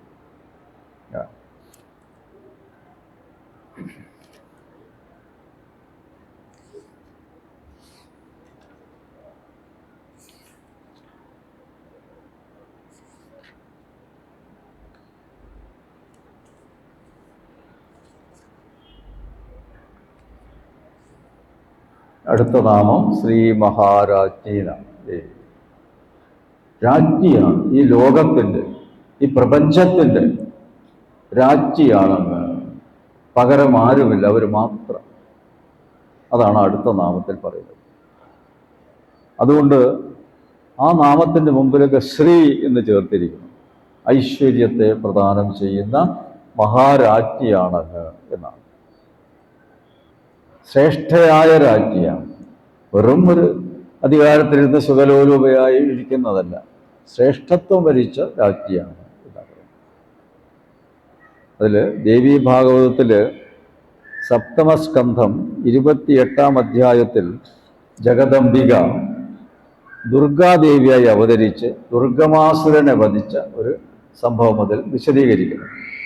ഈ ദുർഗമാസുരൻ എന്താണ് ചെയ്തത്? ഈ മന്ത്രങ്ങളൊക്കെ ആണല്ലോ നല്ല കർമ്മങ്ങൾ ചെയ്യാൻ ഉപയോഗിക്കുന്നത്. ആ മന്ത്രങ്ങളൊക്കെ, ആ മന്ത്രം ചൊല്ലുന്നവരുടെ മനസ്സൊന്ന് മായ്ച്ചു കളയും, അവർക്കത് ഓർമ്മയിൽ വരും. അങ്ങനെ വന്നില്ല, അന്ന് പുസ്തകമൊന്നുമില്ല, ഗ്രന്ഥങ്ങളില്ല, ഒക്കെ ഓർമ്മയിൽ നിന്നാണല്ലോ. അങ്ങനെ വരുമ്പോൾ യാഗങ്ങളും ഹോമങ്ങളും ഒക്കെ മുടങ്ങും. അപ്പോൾ അസുരന്മാർക്ക് ഇഷ്ടം പോലെ വിലസാൻ പറ്റുന്ന സന്ദർഭം വരും. എന്ന ആ കാര്യത്തിന് വേണ്ടിയിട്ടാണ് ഈ വരം വാങ്ങിയത്. ആ വരപ്രകാരം പിന്നീട് ഹോമവും ഇതായി ഇവിടെ നമ്മൾ രുദ്ര യജ്ഞം എന്നൊക്കെ ഉണ്ടല്ലോ, അതൊക്കെ മന്ത്രങ്ങൾ ചൊല്ലിക്കൊണ്ടാണ്, അതൊക്കെ മുടങ്ങി. ക്ഷേത്രങ്ങളിൽ അതൊന്നും നടക്കാതായി വെച്ചാൽ അവിടെയൊക്കെ ക്ഷാമം, രോഗം, അതുപോലെ കലഹം, ഇതൊക്കെ ഉണ്ടാവും ആ പ്രദേശത്ത്. ഇപ്പൊ നമ്മുടെ ഈ പ്രദേശത്ത് ഈ രൂപത്തിൽ കാര്യങ്ങൾ നടന്നു പോകുന്നത് ഇവിടെ ഗുരുവായൂർ ക്ഷേത്രത്തിലും മമ്മിയൂർ ക്ഷേത്രത്തിലും ദിവസവും ഓരോ പ്രത്യേക തരത്തിലുള്ള ക്രിയാദികൾ ചെയ്യുന്നതുകൊണ്ടാണ്. അതിൻ്റെ വില അറിയുന്നില്ല നമ്മളെന്തോ ചെയ്യുന്നു, അതാണ് വികസനം എന്ന് പറഞ്ഞ് പോവാണ്. ഗുരുവായൂരപ്പൻ ചെയ്യുന്ന വികസനം എന്താണെന്നുള്ളത് നമ്മൾ മനസ്സിലാക്കുന്നില്ല. മമ്മിയൂരപ്പൻ ചെയ്യുന്ന വികസനം നമ്മൾ മനസ്സിലാക്കുന്നില്ല. അവരുടെയൊക്കെ അനുഗ്രഹവും കൂടി വികസനത്തിൻ്റെ കൂടെ ചേരുമ്പോഴേ ശരിക്കും വികസനം നടക്കുള്ളൂ. അതും കൂടി നമ്മൾ ചിന്തിക്കണം. അവരുടെ സാന്നിധ്യം, അതിനാണ് ഇത്തരത്തിലുള്ള ക്രിയാദികളൊക്കെ ഇവിടെ നടത്തുന്നത്. അത് വെറുതെ ആവില്ല. അതും കൂടി നമ്മുടെ ഐശ്വര്യത്തിന്, നമ്മുടെ രാജ്യത്തിൻ്റെ അഭിവൃദ്ധിക്ക്, നമ്മുടെ രാജ്യത്തിൻ്റെ സാമ്പത്തിക വളർച്ചയ്ക്കും ഒക്കെ ഈ ചെയ്യുന്ന കർമ്മങ്ങൾ ഭാരതത്തിൽ ഓരോ സ്ഥലം ചെയ്യുന്നതൊക്കെ ഒന്നിച്ചതിൻ്റെ ഫലം നൽകുന്നു എന്നുള്ളതാണ്. അതൊന്നും ഇതല്ല, വെറുതെ കുറേ പണച്ചെലവ് ചെയ്യാനും അല്ലെങ്കിൽ കുറേ ദ്രവ്യങ്ങൾ ഇല്ലാതെ നശിപ്പിക്കാനും ചെയ്യുന്നതല്ല. അങ്ങനെ ചിലർ പ്രചരണം നടത്തുന്നത് അതൊക്കെ തെറ്റാണ്. ഇതിനെപ്പറ്റി വിവരമില്ലാതെ കൊണ്ട് പറയുന്നതാണ്. അത് വേറെ ചിലവർ പറഞ്ഞത് കോട്ട് ചെയ്തിട്ട് പറയണം. അവര് ഇതൊക്കെ വായിച്ചു നോക്കട്ടെ, എന്നിട്ട് അഭിപ്രായം പറയട്ടെ. ഇതൊന്നും വായിക്കില്ല, അല്ലാതെ വേറെ ആരെങ്കിലും പറഞ്ഞത് അങ്ങോട്ട് ഉദ്ധരിക്കും. അത് ശരിയാണ്. പിന്നെ അപ്പൊ ഈ നിലയിൽ ദേവന്മാർക്ക് ഹവിസ് കിട്ടാതായി. ഹോമം ചെയ്യുമ്പോഴാണ് ഹവിസ് കിട്ടുക. അപ്പൊ നാട്ടിൽ പരമദാരിദ്ര്യമുണ്ടായി, ക്ഷാമം അത്യധികമായി, കുട്ടികൾ എല്ലാവരും വിശന്ന് മരിക്കാൻ തുടങ്ങി. ഈ സമയത്താണ് ദേവിയെ എല്ലാവരും പ്രാർത്ഥിച്ചു. അങ്ങനെ ദേവി പച്ചക്കറികളുമായിട്ട്, കയ്യിൽ പച്ചക്കറികളുമായിട്ട് അവതരിച്ചു. ശാകംഭരി എന്ന് കേട്ടിട്ടുണ്ടോ? ശാകംഭരി ദുർഗ ഒരു അമ്മയുടെ രൂപത്തിലാണ്. അന്നപൂർണേശ്വരി അല്ലേ, അങ്ങനെ ഒരു ദേവി അമ്മയുണ്ടല്ലോ. ചെറുകുന്ന്, കണ്ണൂർ ജില്ലയിൽ ചെറുകുന്ന് ഒരു അന്നപൂർണേശ്വരി ക്ഷേത്രം. അവിടെ ഇന്നും ആ ഉച്ചയ്ക്ക് എല്ലാവർക്കും വരുന്നവർക്ക് ഭക്ഷണം കൊടുക്കും. എന്ന് തുടങ്ങിയതെന്നാണ് നമുക്കറിയില്ല, ഏതോ കാലത്ത് തുടങ്ങിയത്. അവിടെ ഭക്തന്മാര് സമർപ്പിക്കുന്നത് കൊയ്ത്ത് കഴിഞ്ഞാൽ കതിർക്കറ്റകളാണ് അമ്പലത്തിൻ്റെ. അത് പിന്നെ നെല്ലെടുക്കുന്ന പ്രക്രിയയൊക്കെ അവിടെ ചെയ്തു. അപ്പൊ അവിടെ ആ സ്ഥലത്തിന്റെ പേര് തന്നെ കതിര് വെക്കും തറ, ഇപ്പോഴും ഉണ്ടാക്കുക ചെറുകുന്നുണ്ട്. അപ്പൊ കതിര് വെക്കുന്നുള്ളത് എന്തോ വെട്ടിക്കളഞ്ഞില്ല, വെറും തറാന്ന് മാത്രമേ ഇപ്പൊ കാണുന്നുള്ളൂ. അതിനെപ്പറ്റി വിവരമില്ലാത്തവർ കാണിച്ച പരിയാണ്. കതിര് വെക്കും തറയാണ്. എല്ലാവർക്കും ഭക്ഷണം, എവിടെ ആ സ്ഥലം ഇരുന്ന് അവിടെ ഇരുന്നോട് കഴിച്ചോളാം. അവിടെ ദേവിയുടെ രൂപം തന്നെ എങ്ങനെയാണ്? ഒരമ്മയുടെ രൂപം. മക്കൾക്ക് ഭക്ഷണം വിളമ്പാൻ തയ്യാറായി നിൽക്കുന്ന അമ്മയുടെ രൂപം എങ്ങനെ ഇരിക്കും? ആ സാരി ആണെങ്കിൽ അതിൻ്റെ അറ്റം നിലത്തെ എഴുന്നത് ഇതാവാൻ വേണ്ടി അതിൻ്റെ അരിയിൽ കുത്തി, ഒരു കയ്യിൽ ചോറ് പാത്രം, മറ്റേ കയ്യിൽ കോരിക. ഇതോടുകൂടിയാണ് അമ്മയുടെ പ്രതിഷ്ഠ. വിളമ്പിക്കൊടുക്കും. തൊട്ടടുത്ത് ശ്രീകൃഷ്ണന്റെ വിഗ്രഹമുണ്ട്. അങ്ങനെ ഒരു അത്താഴം പൂജ കഴിഞ്ഞാൽ ആരെങ്കിലും ആ വഴിക്ക് വിശന്ന് പോകുന്നുണ്ടെങ്കിൽ അവർ കഴിക്കാനായിട്ട് തൈരും ചോറൊക്കെ കൂടി ഒരു തുണിയിൽ കെട്ടി അവിടെ അരയാഴ്ച അവിടെ കെട്ടി. എന്നിട്ട് ആ ജീവനക്കാരൻ 3 തവണ പറയും, അത്താഴം പട്ടിണി ഉള്ളവരാരെങ്കിലും ഉണ്ടോ? 3 തവണ ചോദിച്ച അയാൾ. പിന്നെ അവർക്കറിയാം എന്തെങ്കിലും ഉണ്ടെങ്കിൽ അവിടെ അമ്മ കെട്ടി വെച്ചിട്ടുണ്ടാവും. ഇന്നും ആ പതിവുണ്ട്. ശ്രീ മഹാരാജ്ഞി എല്ലാം ശ്രദ്ധിക്കുന്ന അമ്മയാണ്. എവിടെയും വിഷമങ്ങൾ ഉണ്ടാവരുത്. ഈ പ്രപഞ്ചമാണ് ഞാൻ ഭരിക്കുന്നത്, അല്ലാതെ ഏതെങ്കിലും ഒരു സംസ്ഥാനമോ അല്ലെങ്കിൽ ഒരു രാജ്യമൊന്നുമല്ല. പ്രപഞ്ചം, പ്രപഞ്ച നായികയാണ്. അതാണ് ആ ശ്രീ മഹാരാജ്ഞി. പിന്നെ ശ്രീമൽ സിംഹാസനേശ്വരി,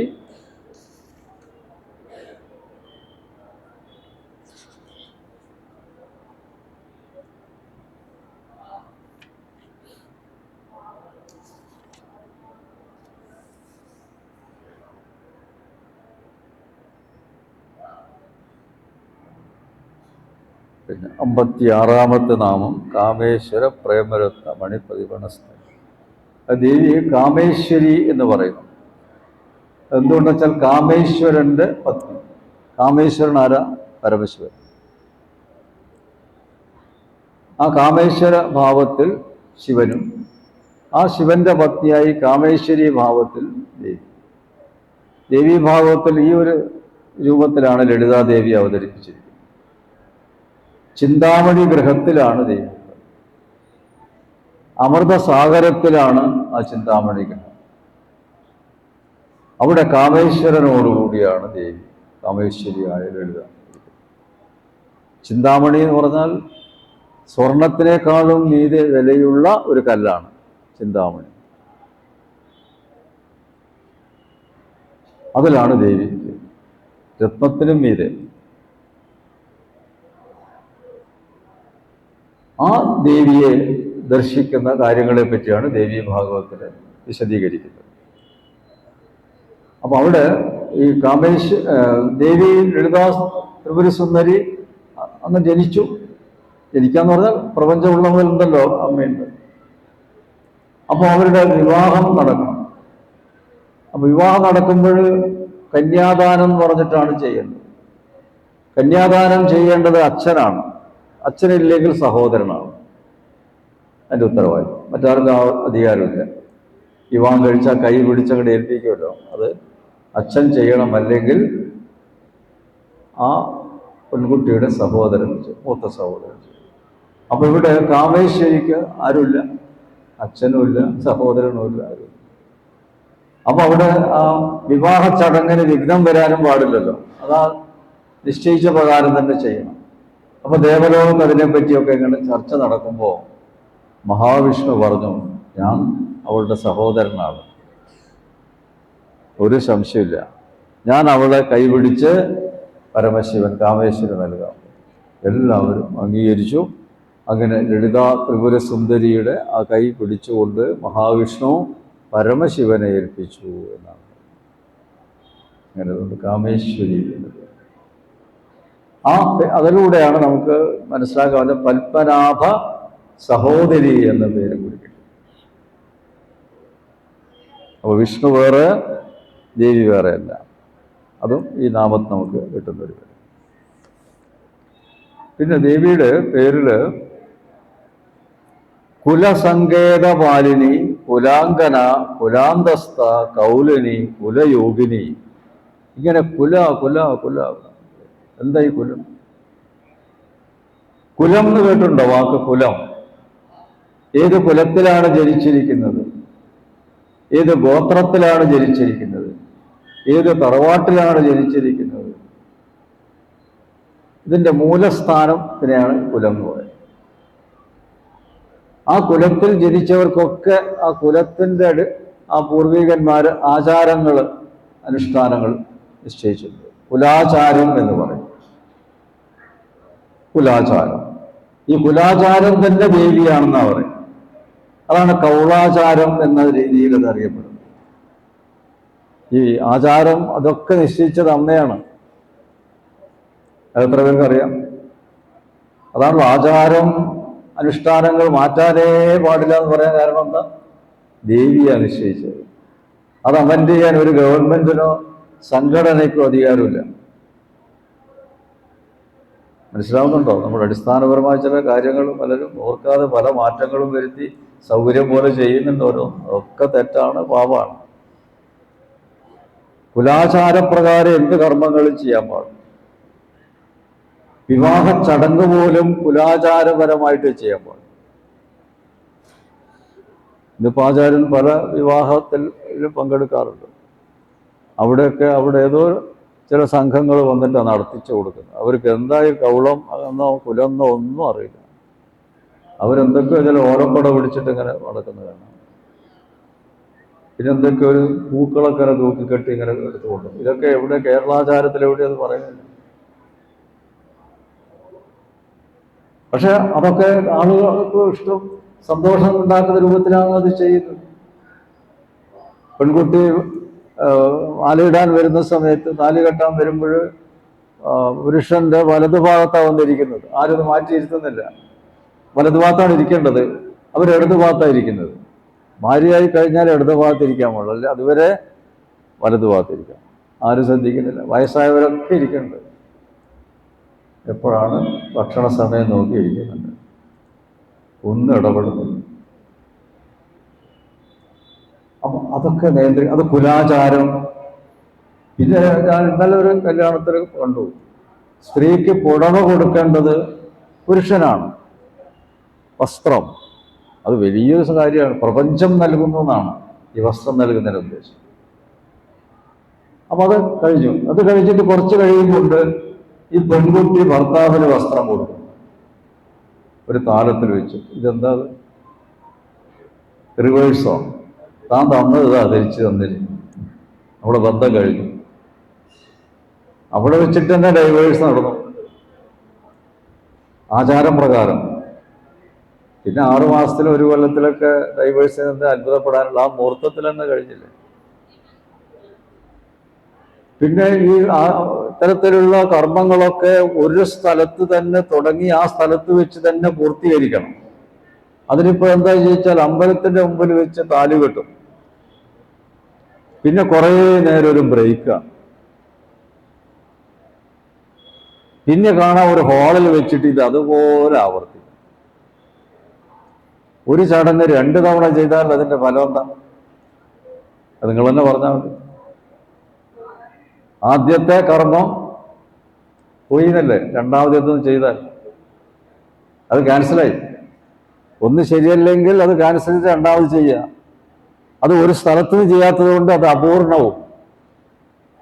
ഒരു ഗണപതി പൂജ ചെയ്യുകയാണ്, അത് എന്ത് ആയിക്കോട്ടെ, അത് എവിടെയാണോ നമ്മൾ തുടങ്ങിയത് അവിടെ വെച്ച് അവസാനിപ്പിച്ചിട്ട് വേണം പോവാൻ. അല്ല പകുതി അവിടെ വെച്ചു ഇപ്പോൾ അവിടെ അല്ല, ഇനി എടുത്ത് അവിടെ കൊണ്ടുപോകും, ബാക്കി ഭാഗം അവിടെ ചെയ്യാൻ പാടില്ല. സ്ഥലകാലം എന്നാണ് എന്നെ പറയുന്നത്. ഒരേ സ്ഥലത്ത് ഒരേ മുഹൂർത്തത്തിൽ ഒരേ സന്ദർഭത്തിൽ ചെയ്യും. ഇപ്പോൾ എന്താ കാണിക്കുന്നത്?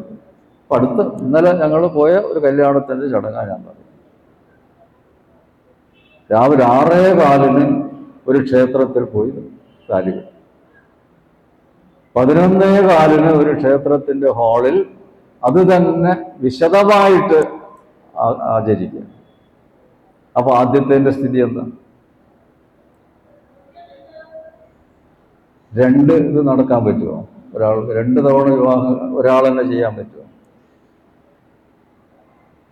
പറയണം, നിങ്ങളുടെ അഭിപ്രായം പറയാം തീർച്ചയായിട്ടും. അല്ലാതെ ഇതിനെപ്പറ്റി എവിടെ ചർച്ച ചെയ്യുന്നില്ല. ഒരു റെസിഡൻസ് അസോസിയേഷനിലോ അല്ലെങ്കിൽ സമുദായ സമ്മേളനം എവിടെ ചർച്ച ചെയ്യുന്നില്ല. അതുകൊണ്ട് ആചാര്യം പറയും, ഇവിടെ നമ്മൾ പറഞ്ഞോളൂ, നിങ്ങളുടെ ചില പോയിന്റ്സുകൾ എൻ്റെ മനസ്സിൽ നിൽക്കുമല്ലോ. വെറുതെ കേട്ടിട്ടിരിക്കരുത്. ഇത് ശരിയോ തെറ്റോ നിങ്ങൾ പറയണം. ഇപ്പൊ നമ്മൾ അധികം പേര് ഹിന്ദുക്കളെന്ന് വെച്ചാൽ എല്ലാം കേട്ടിരിക്കും, ഒന്നും കേൾക്കാതെ പോലെ ഇത് കഴിഞ്ഞിട്ട് അങ്ങോട്ട് പോകും. എല്ലാ പരിപാടി ആസ്വദിച്ച് 2 മണിക്കൂർ പ്രസംഗിച്ചിട്ടുണ്ടാവും, പക്ഷെ ഒന്നുമില്ല. അങ്ങനെ മതിയോ? കലാപരിപാടി അല്ലല്ലോ ഇത് ഗൗരവമായ വിഷയമാണ് അവതരിപ്പിക്കുന്നത്. കലാപരിപാടി ആവട്ടെ, അത് ചെയ്യാം, പക്ഷെ ഇത് പറ്റില്ല. ഇത് നമ്മൾ വളരുന്ന കുട്ടികളിലേക്ക് എത്തേണ്ട വിഷയമാണ് ഞാൻ ഈ പറയുന്നത്. അപ്പൊ ദേവി കുലത്തിന് വളരെ പ്രാധാന്യം കൊടുത്തിരിക്കുന്നു. അതാണ് ആ കുലസങ്കേത പാലിനി.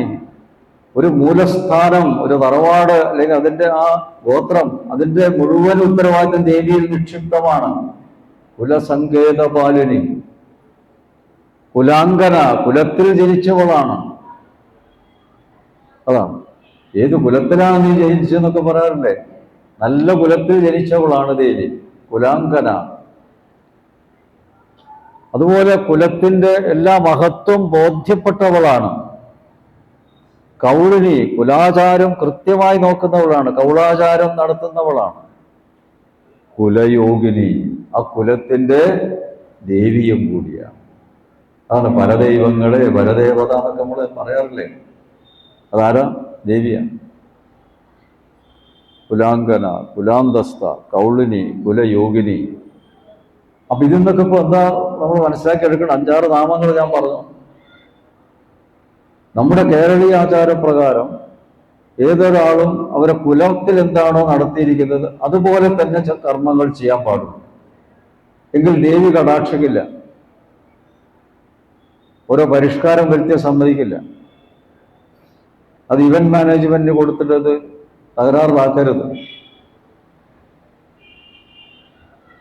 പക്ഷെ ഇന്നതാ നടക്കുന്നത്. അതുകൊണ്ടാണ് വേദനയോട് കൂടിയാണ് ആചാര്യം പറയുന്നത്. ആരത് കറക്റ്റ് ചെയ്യുക?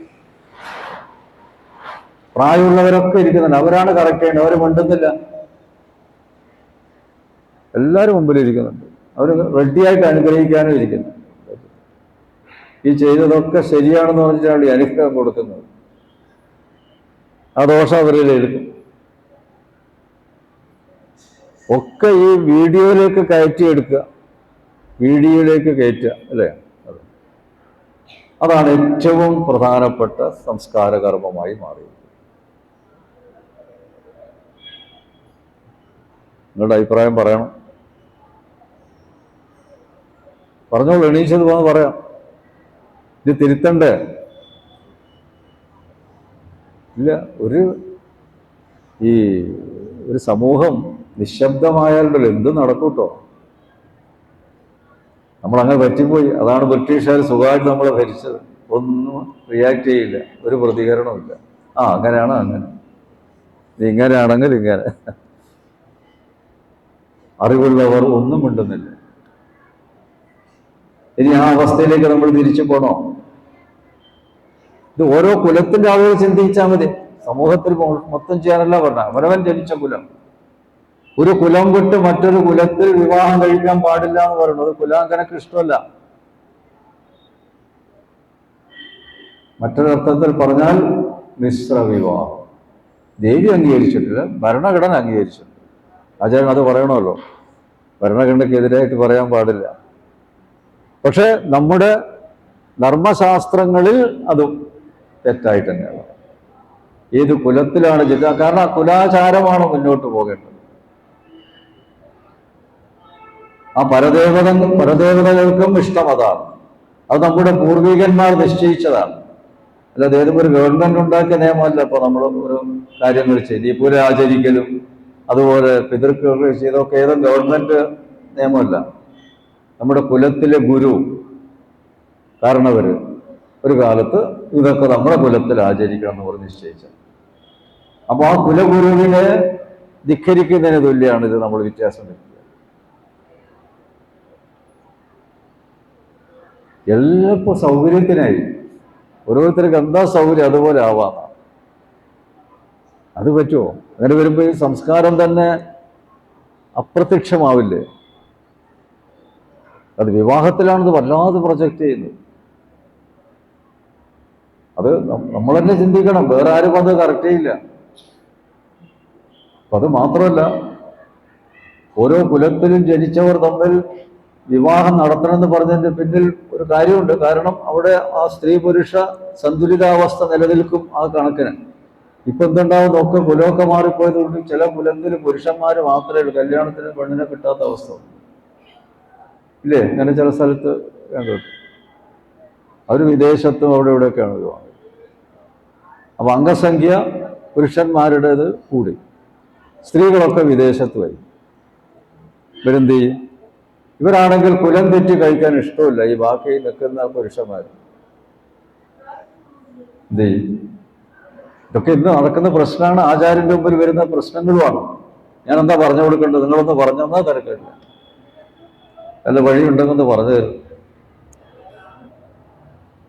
ഇത് നമ്മൾ വിചാരിക്കുന്ന പോലെ ഒരു നിസ്സാര കാര്യമല്ല. പണ്ടുള്ളവർ നിശ്ചയിച്ച് വളരെ ശ്രദ്ധിച്ചിട്ടാണ്. പ്രായമാകുമ്പോൾ ഓരോ പുരുഷനും ഏത് കുലത്തിലായാലും വിവാഹം കഴിച്ചിരിക്കണം. അതിന് ആ കുലത്തിൽ ആ സന്തുലിതാവസ്ഥ സ്ത്രീ പുരുഷ നിലനിർത്തണം. അതൊക്കെ ഇപ്പൊ തെറ്റില്ല. അപ്പൊ ഇത്തരം കാര്യങ്ങൾ ഗൗരവമായിട്ട് ക്ഷേത്രത്തിന്റെ നേതൃത്വത്തിൽ ചർച്ച ചെയ്യപ്പെടേണ്ട വിഷയമാണ്. ഇപ്പൊ ക്ഷേത്രമാണല്ലോ സജീവമായിരിക്കുന്നത്. അവിടെ കലാപരിപാടി നടന്നോട്ടൊക്കെയാണ്. പക്ഷെ ഒരു സമയത്ത് അത് ചർച്ച ചെയ്യണം. ഒരു സെമിനാർ പോലെ നടത്താമെന്നാണ് എൻ്റെ അഭിപ്രായം. അതിന്റെ ഭാരവാഹികളുടെ റിക്വസ്റ്റാണ്. നമ്മുടെ ഹിന്ദു സമൂഹത്തെ മൊത്തം ബാധിക്കുന്ന ഒരു കാര്യമാണ്.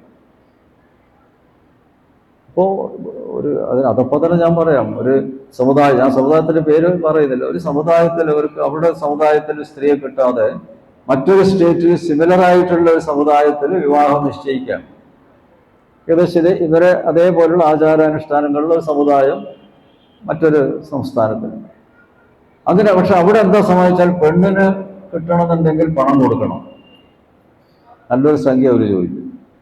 അതും കൊടുത്തിട്ട് വിവാഹം കഴിച്ച് കൊണ്ടുവന്ന് 6 ദിവസം തരുന്നിട്ടോ ആ പെണ്ണ് പോയി അയാൾ ഉണ്ടാക്കിയ പണമായിട്ടാണ് പോയത്. ഈ പണം കൊടുത്ത് വാങ്ങിയ പെണ്ണ് ഇവിടെ വന്ന് ഭാര്യയായിട്ട് ഇരുന്നില്ല. 6 ദിവസം കഴിഞ്ഞ് തിരിച്ച് ഇയാളുടെ കുറെ പണം എടുത്തിട്ടാണ് പോയത്. എന്ത് ചെയ്യും? അയാൾ വളരെ സങ്കടത്തോടെ വന്ന് പറയാം, ഇവിടെ കിട്ടുന്നില്ല, ഇത് ഇങ്ങനെ ചെയ്തു, അത് മഹാബദ്ധായി എന്നാണ്. എൻ്റെ ആ കുല ആചാരമുള്ളവരെ വേണമെന്ന് ഞാൻ വിചാരിച്ചിട്ടാണ് ഇത് ചെയ്തത്. അല്ലെങ്കിൽ നമ്മുടെ പിതൃക്കൾക്ക് കോപമുണ്ടാവുമല്ലോ. പലരും പറഞ്ഞു ഏതെങ്കിലും ജാതി മതം അങ്ങനെയൊക്കെ നോക്കിക്കോ, പക്ഷെ അത് പറ്റില്ല. നമ്മുടെ ആചാരാനുഷ്ഠാനങ്ങൾ അങ്ങനെ പറയുന്നില്ല. ഒരേ കുലത്തിൽ സമ്പ്രദായത്തിലുള്ള തന്നെ ഭരണഘടന പറയുന്നുണ്ട്. അത് ഞാൻ എടുത്തെടുത്ത് പറയണമല്ലോ, അല്ലെങ്കിൽ ശരിയല്ലല്ലോ. നിയമത്തിന്റെ മുമ്പിലോ, പക്ഷെ നമ്മുടെ ധർമ്മത്തിന്റെ മുമ്പിൽ, ധർമ്മമാണല്ലോ നിയമത്തിന് മുകളിൽ ഇതേ ഉള്ളത്. ധർമ്മം, കുലധർമ്മം. ഒരു കുലത്തിൽ ഒരാൾ ദോഷം ചെയ്താൽ അയാൾ എന്താ വിളിക്കാൻ പോലും? കുലദ്രോഹി എന്നാണ്, അല്ലേ? അല്ലെങ്കിൽ കുലം കുത്തി എന്നും പറയും. അവൻ കുലം കുത്തി കേട്ടോ, കുലത്തിനെ നശിപ്പിച്ചവനാണ്. അത്രയും പ്രാധാന്യം. അപ്പൊ ദേവിയുടെ പേരിന്റെ കൂടെ ഇതൊക്കെ നിലനിൽക്കുമ്പോ ലളിതാ സഹസ്രനാമം വായിക്കുന്നവരത് പാലിക്കണ്ടേ? കുല സങ്കേത പാലിനി, കുലാംഗന, കുലാന്തസ്ഥ, കൗളിനി, കുലയോഗിനി. അതിൻ്റെ അർത്ഥം മനസ്സിലാക്കുമ്പോൾ നമുക്ക് മനസ്സിലാവും പല തെറ്റുകളും ചെയ്തു പോയിട്ടുണ്ട് എന്നുള്ളത്. പിന്നെ ദേവിയുടെ 64 കലകളെ പറ്റി പറയുന്നുണ്ട്.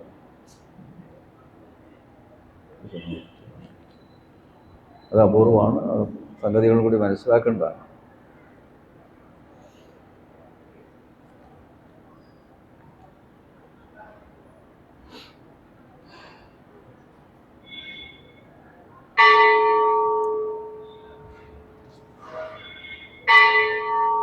ദേവിയുടെ പൂജ ചെയ്യുമ്പോൾ സാധാരണയായിട്ട് ദേവിയുടെ മറ്റു ദേവന്മാരൊക്കെ പൂജിക്കുമ്പോൾ പഞ്ചോപചാര പൂജ അല്ലെങ്കിൽ ഷോഡശോപചാര പൂജ, ഇതാണ് 16 വിധത്തിലുള്ള പൂജ. ഷോഡശോപചാരം, ഒരു പഞ്ചോപചാരം, അവർ തൃപ്തിയാവും.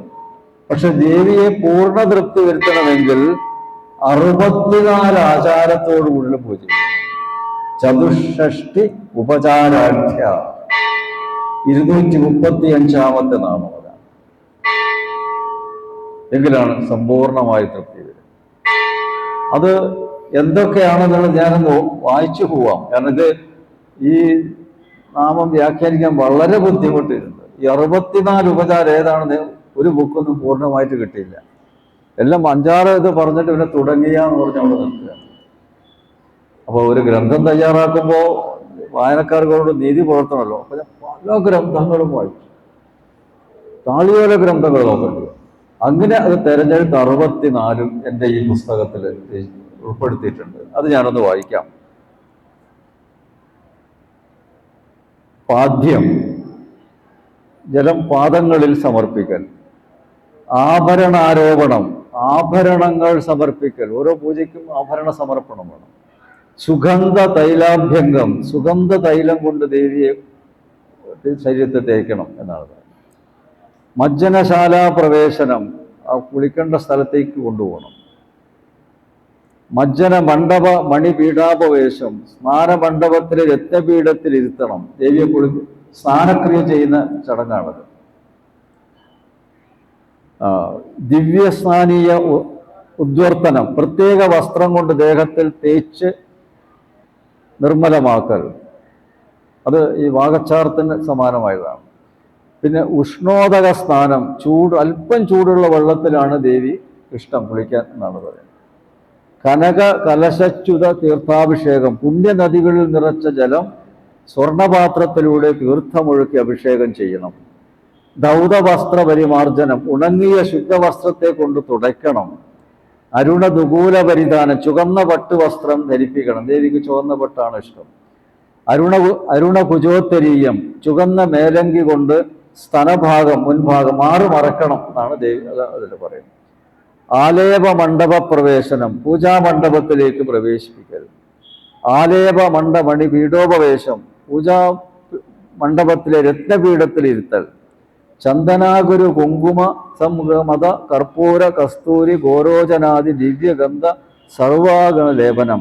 ചന്ദനം, അഗരു, കുങ്കുമം, സകുംഗതം തുടങ്ങിയ പ്രത്യേക ജീവികളിൽ നിന്ന് ലഭിക്കുന്ന മണമുള്ള അത് വേണം.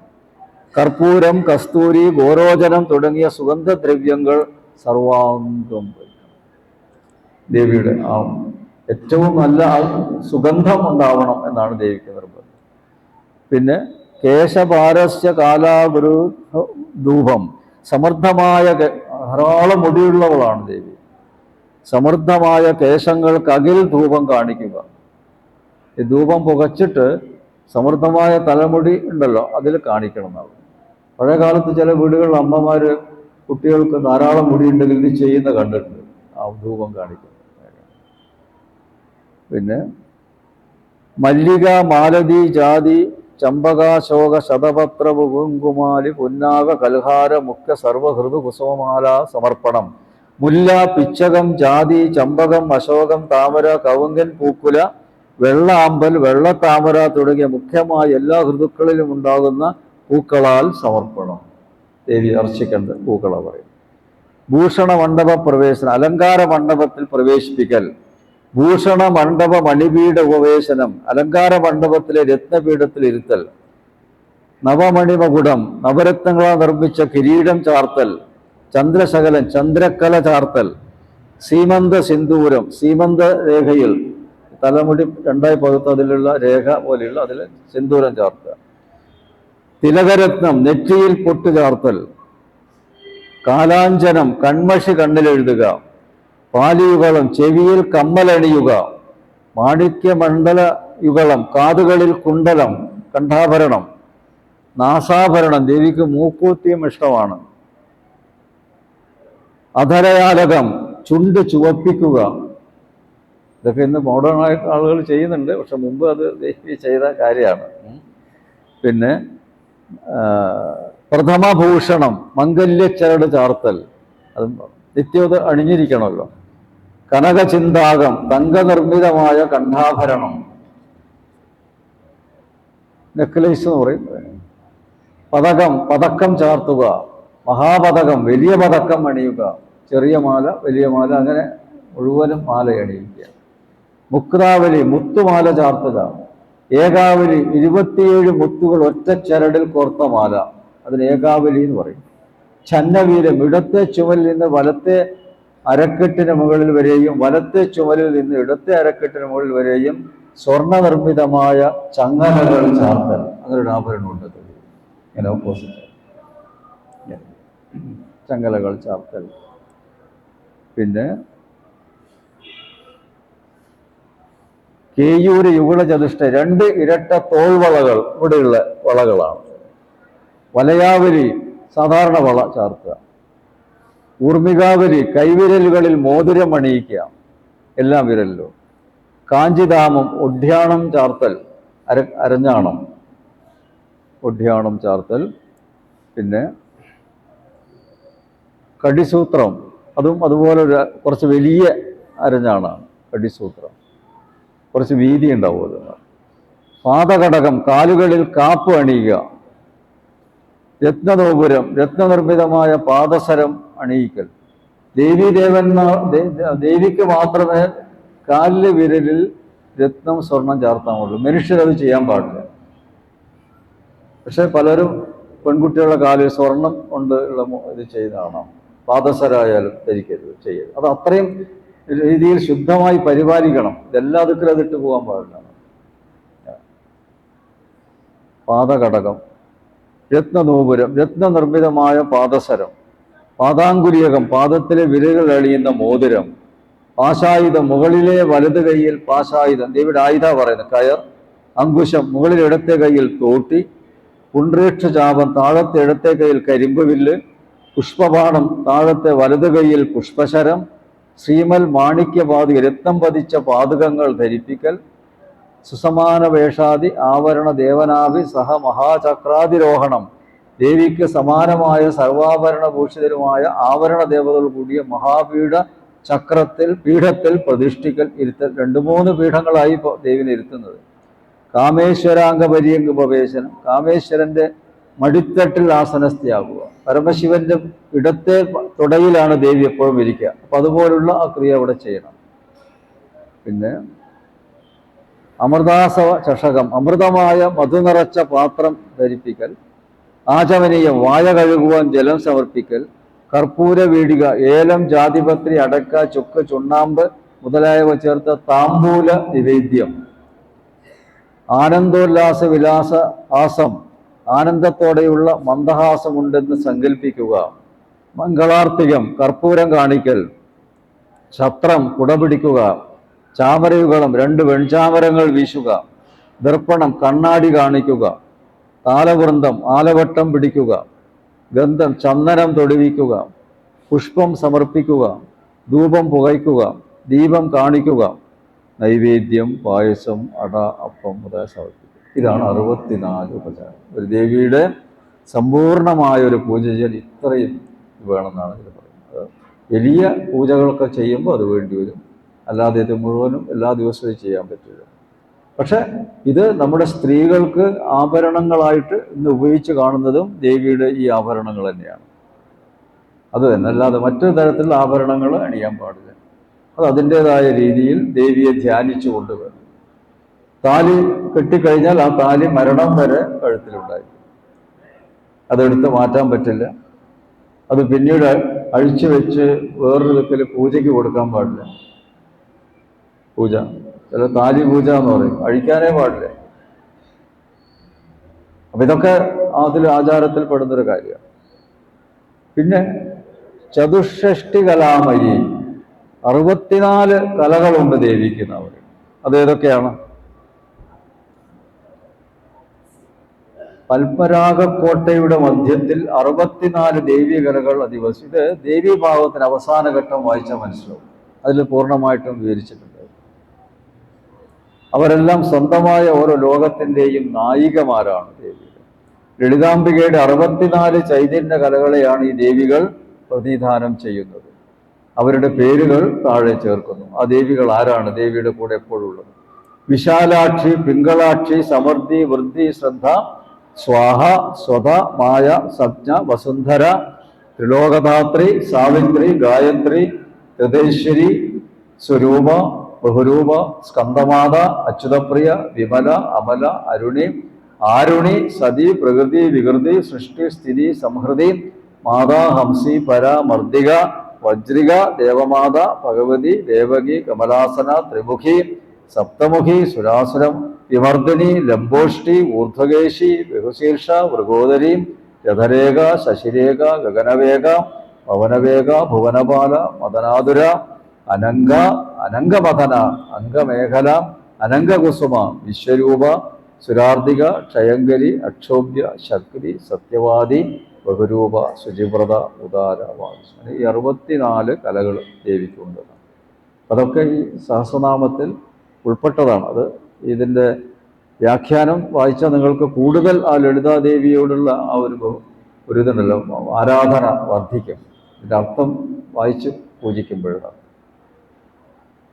അപ്പോൾ ഇത് നമ്മൾ മനസ്സിലാക്കിയെടുക്കേണ്ട ഒരു നാമമാണ്. പിന്നെ ഞാൻ മറ്റ് പ്രധാനപ്പെട്ടത്,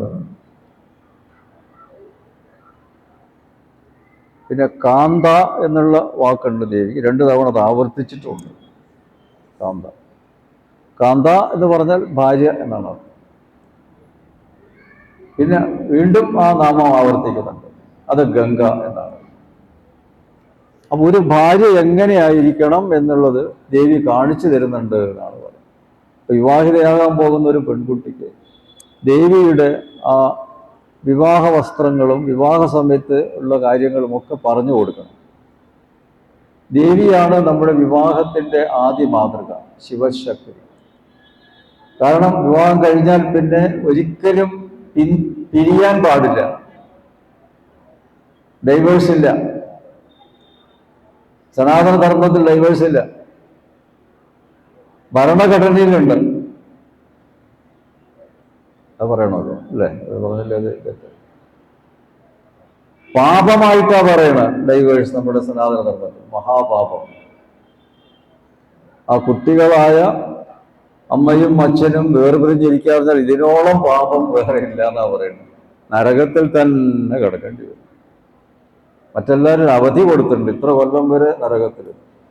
ഈ കുട്ടികളെ പരിപാലിക്കുന്നതിന് പകരം അകന്നിരിക്കുന്ന അമ്മമാരും അച്ഛന്മാരും മഹാപാപ ചെയ്യും. ഞാൻ പറയുന്നല്ല കേട്ടോ, ഇതിൽ എഴുതിയതാണ്. ആർക്കെങ്കിലും ആക്ഷേപമുണ്ടെങ്കിൽ എഴുതിയ ആളെ വേദവ്യാസ മഹർഷിയാണ്, അദ്ദേഹത്തിൻ്റെ പേരിൽ കേസ് കൊടുക്കാം.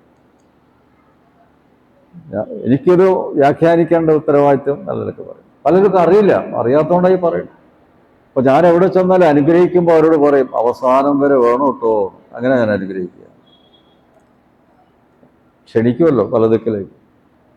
അപ്പോൾ എനിക്ക് ഒരു 2 മിനിറ്റ് സമയം വേണം. വെറുതെ ഇങ്ങനെ കൈകൊണ്ട് ഇങ്ങനെ കാണിക്കലല്ല എൻ്റെ അനുഗ്രഹം. അതിൽ ചില വാക്ക് പ്രയോഗിക്കാനുണ്ട്. അതിൽ സൗകര്യം ഉണ്ടെങ്കിൽ വരിക, ഇല്ലെങ്കിൽ വേണ്ട. അപ്പോൾ അത് മനസ്സിലാക്കി ചിലർ വരും. അവരോട് ഇതാണ് ഞാൻ പറയാം, നമസ്കരിച്ച് അനുവാദം അതിനും ഈ ഒരു കാര്യം പറഞ്ഞിട്ട് നമസ്കരിക്കും. ഇത് അവസാനം വരെ ഉണ്ടായിരിക്കണം, മരണം വരെ. അവോ തലയാട്ടും, അങ്ങനെ അനുഗ്രഹം കൊടുക്കും. സംശയമാണ്, എന്നാൽ പിന്നെ മറ്റൊരവസരത്തിലാവാന്ന് പറയും. അനുഗ്രഹിച്ചിട്ട് എന്താ കാര്യം? അവർക്ക് തന്നെ ഉറപ്പില്ല അവസാനം വരെ നിൽക്കുമെന്നുള്ളത്. അപ്പം ഇത് നമ്മൾ നമ്മുടെ കുട്ടികൾക്ക് പറഞ്ഞു കൊടുത്തെങ്കിലേ അവരറിയുള്ളൂ, അല്ലേ? പറഞ്ഞു കൊടുക്കുന്നുണ്ടോ? ആരെങ്കിലും ഒരാൾ എണീച്ച് പറയൂ സമാധാനത്തിനെങ്കിലും. നമ്മളിങ്ങനെ ആയിപ്പോയല്ലോ, അല്ലേ? സങ്കടമുണ്ട്. പണ്ടൊക്കെ അമ്മമാരും മുത്തശ്ശിമാരൊക്കെയാണ് ഇത് പെൺകുട്ടികൾ വളരുന്ന മുറയ്ക്ക് ഇതിങ്ങനെ പറഞ്ഞുകൊണ്ടിരിക്കും. ആ കുട്ടികളെ സ്കൂളിലേക്ക് പോകാൻ ഒരുക്കുന്ന സമയത്തൊക്കെ അവർ പറഞ്ഞ ഇതാണ്. മുടിയൊക്കെ ചെയ്യിക്കൊണ്ടിരിക്കുമ്പോൾ ചില കഥകൾ പറഞ്ഞു കൊടുക്കും, ഇല്ലേ? അങ്ങനത്തെ ഒരു കാലം പണ്ടുള്ള അവർക്കറിയാം. അല്ലാതെ ഇതാ ഞാൻ ഉപദേശം തരാൻ പറഞ്ഞു അങ്ങനെ ഒരു ക്ലാസ് എടുക്കലല്ല. ഓരോ കർമ്മം ചെയ്യുമ്പോഴും ആ കുട്ടിയെ അടുത്തിരുത്തിയിട്ട് ഭക്ഷണം കഴിക്കുമ്പോഴോ അതൊക്കെയാണ് അമ്മമാർ പെൺമക്കളെ പ്രത്യേകിച്ച് അടുത്തിരുത്തിയിട്ടുള്ളത്. അവരതിൽ നിന്ന് കുറേ കാര്യങ്ങൾ മനസ്സിലാക്കും. ഇന്നിപ്പോൾ ഏത് അമ്മമാരത് ചെയ്യും? അവർക്ക് തന്നെ തിരക്കപ്പെടും. മുത്തശ്ശിമാരാണെങ്കിൽ ഒന്നും അറിയാതെ പോലെ ഇങ്ങനെ ബൊമ്മ പോലെ ഇരിക്കുന്നുണ്ട്. ഈ ലോകത്തിലേ അല്ല ഞങ്ങൾ വേഗം പോകാൻ, ഇവിടുന്ന് പോകണമല്ലോ, അതിൻ്റെ ടൈം നോക്കിയിരിക്കുകയാണ്. അവരും മിണ്ടുന്നില്ല. പിന്നെ ഈ കൊച്ചു കുട്ടികൾ എങ്ങനെ ഈ പെൺകുട്ടികൾ മനസ്സിലാക്കാതെ അവരോടനെ ജർമ്മനിയും ഓസ്ട്രേലിയയും പറഞ്ഞുകൊണ്ടിരിക്കും. ഇപ്പോൾ പെൺകുട്ടികൾ 15-16 ജർമ്മനിയും ഓസ്ട്രേലിയ ഇതേ പറഞ്ഞുകൊണ്ടിരിക്കുന്നു. മറ്റൊന്നുമില്ല. കേരളത്തിൽ ഒരു സ്ഥലവും കാണണ്ട, ഇന്ത്യയിലും വേണ്ട. കാരണം ഇന്ത്യയുടെ മഹത്വവും കേരളത്തിൻ്റെ മഹത്വവും ആരും പറഞ്ഞു കൊടുക്കുന്നില്ല. അത് വേണമല്ലോ. വലിയവരിൽ നിന്നല്ലേ അറിവ് നേടേണ്ടത്. അതിനുള്ള സാഹചര്യമില്ല. അതുകൊണ്ടാണ് വിവാഹം നടന്ന് കുറച്ച് ദിവസം കഴിയുമ്പോൾ തന്നെ വിവാഹമോചനം കേരളത്തിൽ നടക്കുന്നത്. ലളിതാ സഹസ്രം വായിച്ചുകൊണ്ട് മാത്രം കാര്യമില്ല. അതിലർത്ഥം മനസ്സിലാക്കി നമ്മളും അനുസരിക്കണം. ഒരു സ്ത്രീ ലളിതാ സഹസ്രം വായിച്ചാൽ എങ്ങനെയാണ് ദേവി മാതൃകാപത്നിയായിട്ട് ജീവിച്ചത്, അതിൽ ചിലതെങ്കിലും എനിക്ക് സാധിക്കണമെന്ന് പ്രാർത്ഥിക്കണം. അതാണ്. അമ്മയായിട്ട് എങ്ങനെയാണ് ദേവി അതെങ്കിലും ചിലതൊക്കെ എനിക്ക് അനുവദിക്കണം, ആശ്രയിക്കാനുള്ളൊരു ദേവി. നല്ലൊരു പത്നിയായിട്ട് നല്ലൊരു അമ്മയായിട്ട് എനിക്ക് ജീവിക്കാൻ അനുഗ്രഹം വേണം എന്നാണ് സ്ത്രീകൾ പ്രാർത്ഥിക്കേണ്ടത്. ഇല്ല, അതുകൊണ്ട് പ്രാർത്ഥിക്കുന്നുണ്ടോ? കാത്യായനി വ്രതം അനുഷ്ഠിച്ച ഗോപികമാര് കന്യകമാര് 10 വയസ്സ് തികഞ്ഞിട്ടില്ല. അവരൊക്കെ ഈ മാർഗശീർഷ മാസത്തിൽ, ഈ ധനുമാസത്തിൽ യമുനാ നദിയുടെ തീരത്ത് ഒരു മാസം 3 മണി സമയം പുലർച്ചെ എഴുന്നേറ്റ് വന്ന് നീന്തി തുടിച്ച് ശിവപാർവതിമാരുടെ മൺവിഗ്രഹം അവിടെ വെച്ച് പ്രാർത്ഥിക്കുന്നത് എന്താണ്? കാർത്യായനി മഹാമായ എന്ന് പറഞ്ഞിട്ട് എന്താ പ്രാർത്ഥിക്കുന്നത്? ശ്രീകൃഷ്ണൻ തന്നെ എൻ്റെ പതിയാവണം, എൻ്റെ പതിയിൽ ശ്രീകൃഷ്ണൻ ഉണ്ടാവണം, അതുണ്ടാവണം. അത് മനസ്സിൽ ശ്രീകൃഷ്ണനെ തന്നെ തോന്നിപ്പിക്കണം. ഇന്നിപ്പോൾ ഏതാ പെൺകുട്ടികൾ ഉണ്ടോ, ചെയ്യുന്നുണ്ടോ? അത് ചെറുപ്പം മുതലേ തുടങ്ങണം. ഇപ്പോൾ തിരുവാതിരയുണ്ട്, മെഗാ തിരുവാതിര, നാട് മുഴുവൻ നിറഞ്ഞിട്ടുള്ളൊരു ഡാൻസ്. അതുകൊണ്ട് എന്താ പ്രയോജനം? എന്തിനാ ഈ മെഗാ ചേർക്കുന്നതിൻ്റെ കൂടെ? ഇപ്പോഴും എനിക്ക് മനസ്സിലായി. മെഗാ എന്നുള്ളത് ഇംഗ്ലീഷ് വാക്കാണ്. അതെന്ത് എങ്ങനെ തിരുവാതിരയിൽ വന്നു? അപ്പോൾ പകുതി ഇംഗ്ലീഷും പകുതി ഇന്ത്യനാണ്. അങ്ങനെയുണ്ടോ? അങ്ങനെ ഒരു തിരുവാതിരയുണ്ടോ? മെഗാ എന്നുള്ളതിന് പകരം സംസ്കൃതത്തിൽ ഇഷ്ടം പോലെ നല്ല വാക്കുണ്ട്. മഹാന്ന് ചേർത്താൽ മതി. മഹാതിരുവാതിര പറഞ്ഞോളൂ. ഈ മെഗ വേണ്ട. അത്രയും ദാരിദ്ര്യമൊന്നുമില്ല സംസ്കൃത വാക്കിന്. സമൃദ്ധിയുള്ളൊരു പദങ്ങളുള്ള ഭാഷയാണ് സംസ്കൃതം. അതന്നെ എടുത്താൽ പോരെ. തിരുവാതിര കളി എന്ന് പറയുന്നത് വാസ്തവത്തിൽ ഭാവി ജീവിതത്തിൽ, തൻ്റെ കുടുംബജീവിതത്തിൽ എല്ലാവിധത്തിലുള്ള ഐശ്വര്യങ്ങളും പ്രദാനം ചെയ്യണമേ എന്ന് ഭക്തിയോടുകൂടി ചെയ്യുന്ന ഒരു സമർപ്പണമാണ്. അല്ലാതെ അത് മൈതാനിയിൽ ഇങ്ങനെ ചെയ്ത് പ്രദർശിപ്പിക്കേണ്ടതല്ല. ദേവീദേവന്മാരുടെ ക്ഷേത്രങ്ങളിൽ വെച്ച് ചെയ്യേണ്ടതാണ്. അത് നമ്മൾ റോഡ് സൈഡിലൊക്കെയാണ് വെച്ചത്. അങ്ങനെ അതിൻ്റെ വാല്യൂ കുറച്ചു. എല്ലാം നമ്മളെ ചെയ്യുന്നത്, മറ്റാരും കുറ്റം പറഞ്ഞിട്ട് കാര്യമില്ല. കുട്ടികൾക്കും അത് ഇത്തരം കാര്യങ്ങൾ പറഞ്ഞു കൊടുക്കുന്നില്ല. അപ്പം ഇതൊക്കെ ലളിതാ സഹസ്രനാമം വായിക്കുമ്പോഴാണ് ഒരു സ്ത്രീ ആരാണ് എന്ന് സ്വയം സ്ത്രീ മനസ്സിലാക്കുന്നതും അവൾ പത്നിയായിരിക്കുമ്പോഴും ഭാര്യയായിരിക്കുമ്പോഴും അമ്മയായിരിക്കുമ്പോഴും മുത്തശ്ശിയായിരിക്കുമ്പോഴും എന്തൊക്കെയാണ് കർമ്മങ്ങൾ ചെയ്യേണ്ടതിൽ വ്യക്തമാക്കുന്ന ഒരു ശാസ്ത്രമാണ് ലളിതാ സഹസ്രനാമം. ബൈഹാർട്ട് ചൊല്ലേണ്ടത് മാത്രമല്ല, അർച്ചനയ്ക്ക് ഉപയോഗിക്കേണ്ടത് മാത്രമല്ല, അതിലൊരു ദേവിയുടെ ഒരു ശാസ്ത്രമാണ്. 1000 നാമത്തിലൂടെ അത് വിശദീകരിച്ചു തരികയാണ്. അപ്പൊ എപ്പോഴും ഇത്തരം കാര്യങ്ങൾ മനസ്സിലാക്കണമെന്നുണ്ടെങ്കിൽ വ്യാഖ്യാന ഗ്രന്ഥങ്ങളും കൂടി നിങ്ങൾ നാരായണീയമായാലും വിഷ്ണു ആയാലും ലളിതയായാലൊക്കെ വ്യാഖ്യാന ഗ്രന്ഥം കൂടി പഠിക്കണം. എങ്കിലേ നിങ്ങൾക്ക് സ്ത്രീ എന്ന നിലക്ക് ഞാൻ എന്താണ് ചെയ്യേണ്ടത് എന്നുള്ളത് ബോധ്യപ്പെടുള്ളൂ. വേറെ ആളിൽ നിന്ന് കേൾക്കേണ്ട ആവശ്യമില്ല. അത് നമ്മൾ പ്രചരിപ്പിക്കണം. അല്ലാതെ കൂട്ടം കൂടി നിന്ന് അർച്ചന ചെയ്യുകയും നാമം ചെയ്തുകൊണ്ട് നമുക്ക് പ്രത്യക്ഷമായിട്ട് ഒരു ഗുണവും അതിൽ നിന്ന് ലഭിക്കുന്നില്ല. അതിനുള്ള സമയം, അതിനുള്ള ചിലവാക്കുന്ന എണ്ണയും തിരിയും ഒക്കെ ഒരു കാഴ്ചക്ക് നല്ലതാണ്, വീഡിയോയിൽ എടുക്കാനും പോകാം. പക്ഷെ നമുക്ക് ഗുണം കിട്ടണ്ടേ? അല്ലേ? എന്താ നിങ്ങളുടെ അഭിപ്രായം? അതൊക്കെ ഒരു മാറ്റം വരുത്തണം.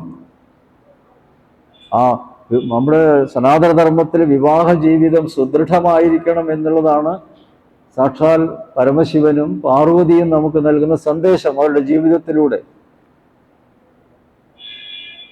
ശിവശക്തി ഐക്യം, ശിവശക്തി ഐക്യസ്വരൂപിണി, അല്ലേ? അങ്ങനെ ഒരു പേരില്ലെന്നാണ്. എന്നും ഒരേ അവസ്ഥ.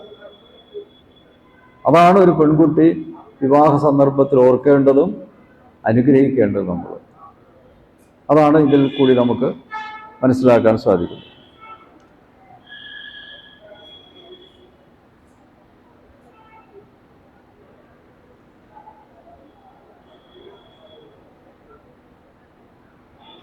ഈ ലളിതാ സഹസ്രനാമം മുഴുവൻ വ്യാഖ്യാനിച്ചു കഴിഞ്ഞപ്പോൾ ആചാര്യനുണ്ടായ ഒരു അനുഭവം അല്ലെങ്കിൽ അറിവ്, ശിവ വൈഷ്ണവ ശാക്തേയം എന്നുള്ള വ്യത്യാസമില്ല, അവർ 3 പേരും ഒന്നാണ്. യാതൊരു സംശയവും. ഞാൻ ശിവക്ഷേത്രത്തിലേ പോവുള്ളൂ, അല്ലെങ്കിൽ വിഷ്ണു ക്ഷേത്രത്തിലേ ഞാൻ പോവുള്ളൂ, അങ്ങനെയുള്ള വ്യത്യസ്തത കാണരുത്. നമ്മുടെ ആരാധനാ സമ്പ്രദായം തന്നെ നോക്കിയാൽ അറിയാം. വിഷ്ണു ക്ഷേത്രത്തിൽ തന്നെ കാണാം ശിവന്റെ പ്രതിഷ്ഠ, ഗണപതിയുടെ, സുബ്രഹ്മണ്യ സ്വാമിയുടെ, ദേവിയുടെ. ദേവീക്ഷേത്രത്തിൽ കാണാം വിഷ്ണുവിൻ്റെ പ്രതിഷ്ഠ, ശിവന്റെ പ്രതിഷ്ഠ. ദേവീക്ഷേത്രത്തിലും അതുപോലെ. അപ്പോൾ ഒരു വെറും ദേവിയാകുമ്പോൾ ദേവിയുടെ മാത്രമേ പാടുള്ളൂ. എങ്ങനെ ഇവരൊക്കെ വന്നതുകൊണ്ട്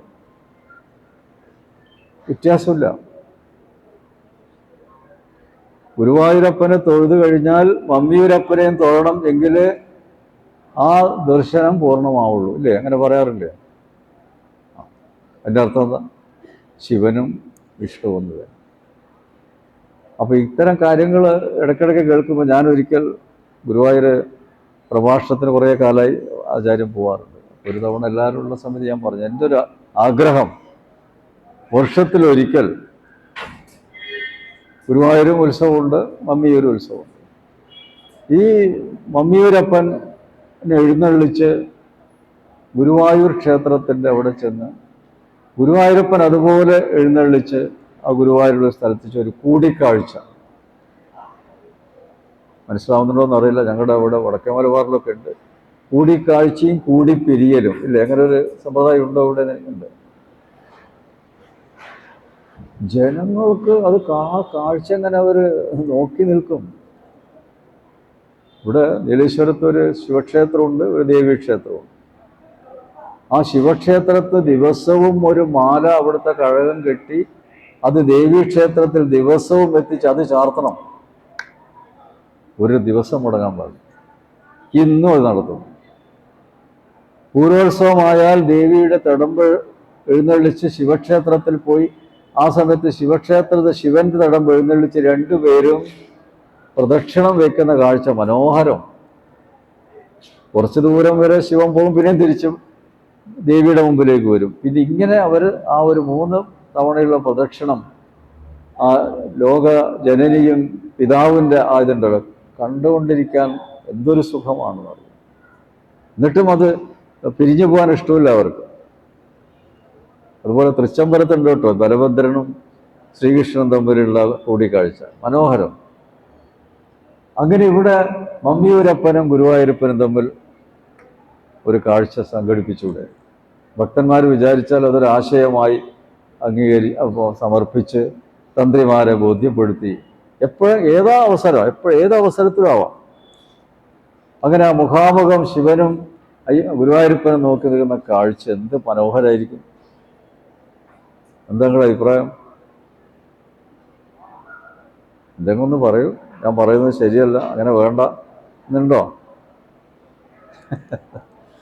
നിങ്ങൾ വിചാരിച്ചാലേ നടക്കുള്ളൂ. അത് ഭക്തന്മാരുടെ ആഗ്രഹമാണ്.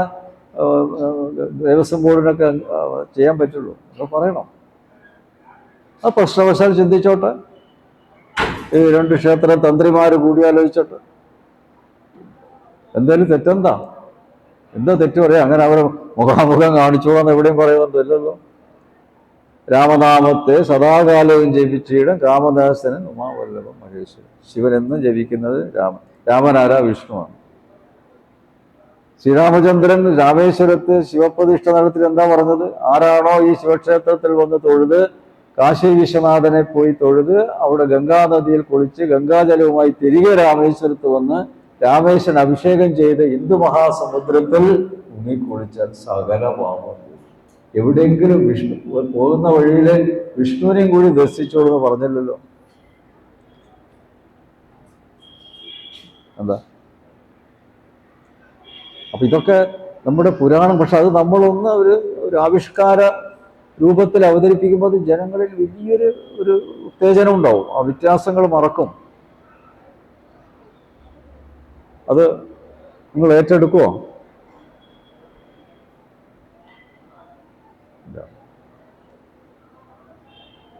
അങ്ങനെ എത്തുന്നില്ല, നിങ്ങളുടെ ഉള്ളിലേക്ക് എത്തുന്നില്ല. അത്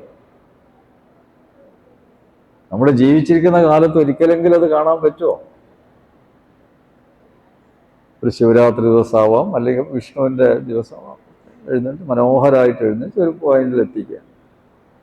എന്നിട്ട് അവിടെ കുറേ സമയം ഭക്തന്മാർക്ക് അത് കണ്ട ആസ്വദിച്ച് തിരിച്ചു വരുന്നു. പിന്നെ ഇവിടെ ഇതൊന്നുമില്ലല്ലോ, വെടിപടക്കങ്ങളൊന്നുമില്ലല്ലോ. അപ്പോൾ അതുകൊണ്ടൊന്നും പേടിക്കേണ്ട ആവശ്യമില്ല. ഉണ്ടോ? ഇവിടെ പടക്കം പൊട്ടിക്കാറുണ്ടോ? ഇല്ലല്ലോ. നല്ലൊരു ഇതാണ്. നമ്മളെപ്പോഴും ഇങ്ങനെ ഇത്തരത്തിലുള്ള കലാപരിപാടി ഇത് മാത്രം പോരെ. ഇങ്ങനെയൊക്കെ ചില പ്രകടനാത്മകമായ കാര്യങ്ങൾ നമുക്ക് ആവശ്യം. വ്യത്യാസമില്ല, അദ്വൈതമാണെല്ലാം, എല്ലാം ഒന്ന് തന്നെയാണ് എന്ന മഹത്തായ തത്വമസി, അത് പ്രായോഗികമായി പ്രകടിപ്പിക്കുന്ന ഒരു സന്ദർഭം കൂടി നമ്മൾ ഉണ്ടാക്കുക. അത്രേ വേണ്ടു, വേറെ ഒന്നുമില്ല. അത്തരം കാര്യങ്ങളും കൂടി ഭക്തന്മാർ ശ്രദ്ധിക്കുന്നത് വളരെ നന്നായിരിക്കും എന്നെനിക്ക് തോന്നുന്നു. ഇനിയിപ്പോൾ എന്തെങ്കിലും സംശയം ഉണ്ടെങ്കിൽ നിങ്ങൾക്ക് ചോദിക്കാം. കുറച്ച് സമയം, അത് കഴിഞ്ഞാൽ എൻ്റെ ഈ പ്രഭാഷണം ഞാൻ അവസാനിപ്പിക്കണം. 11:30 മണിയായി. നിങ്ങളുടെ ഭക്ഷണ സമയം കൂടി.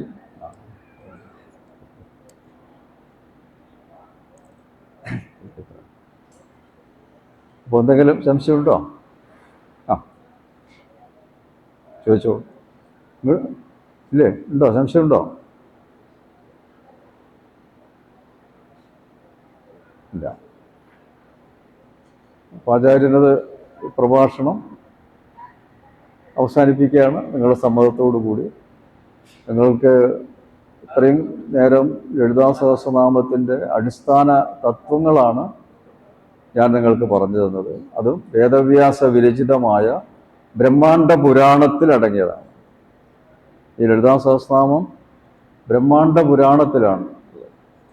വിഷ്ണു സഹസ്രനാമം മഹാഭാരതത്തിലാണുള്ളത്. ശിവസഹസ്രനാമവും അതുപോലെ തന്നെ. അപ്പോൾ അതിൻ്റെ മൂലഗ്രന്ഥം ഏതാണ് എന്നുള്ളത് കൂടി നിങ്ങൾ മനസ്സിലാക്കണം. ഇതിൽ പറഞ്ഞ കാര്യങ്ങളും ശ്രദ്ധിക്കുക. അപ്പോൾ ഈ പുസ്തകം നിങ്ങൾക്ക് ആവശ്യം ഉണ്ടെങ്കിൽ അത് പറയുക. അപ്പോൾ അതിൻ്റെ ഔട്ട് ഓഫ് സ്റ്റോക്കാണ്, ഇപ്പോൾ പ്രിൻ്റ് ചെയ്തിട്ടില്ല. കുറച്ച് പേര് പറയുകയാണെങ്കിൽ ആ ബുക്ക് പ്രിൻ്റ് ചെയ്ത് തരാവുന്നതാണ്. ഞാനിപ്പോഴൊക്കെ ഇവിടെ ഗുരുവായൂർ വരാറുണ്ട്. അപ്പോൾ ആവശ്യക്കാരത് പറഞ്ഞാൽ അത് ഇതാക്കി തരാം. പഠിക്കണം. അത് ഓരോ നാമം പഠിച്ച് അത് നമ്മൾക്കും ഗുണം കിട്ടും, കുട്ടികൾക്കത് പറഞ്ഞു കൊടുക്കും. അവർക്കും ഭാവിയിൽ എന്തെങ്കിലും പ്രശ്നങ്ങളും മാനസിക സംഘർഷങ്ങൾ വരുമ്പോഴൊക്കെ ദേവിയുടെ ഈ നാമങ്ങൾ ഉരുവിടാൻ പറ്റും. ഇതിൽ ചില ദേവീ നാമങ്ങൾ പതിവായി ചൊല്ലിയാൽ അതിൽ കിട്ടുന്ന ഗുണങ്ങളെ പറ്റിയും കൂടി ഞാൻ ഇതിൽ അവസാനം ചേർത്തിട്ടുണ്ട്.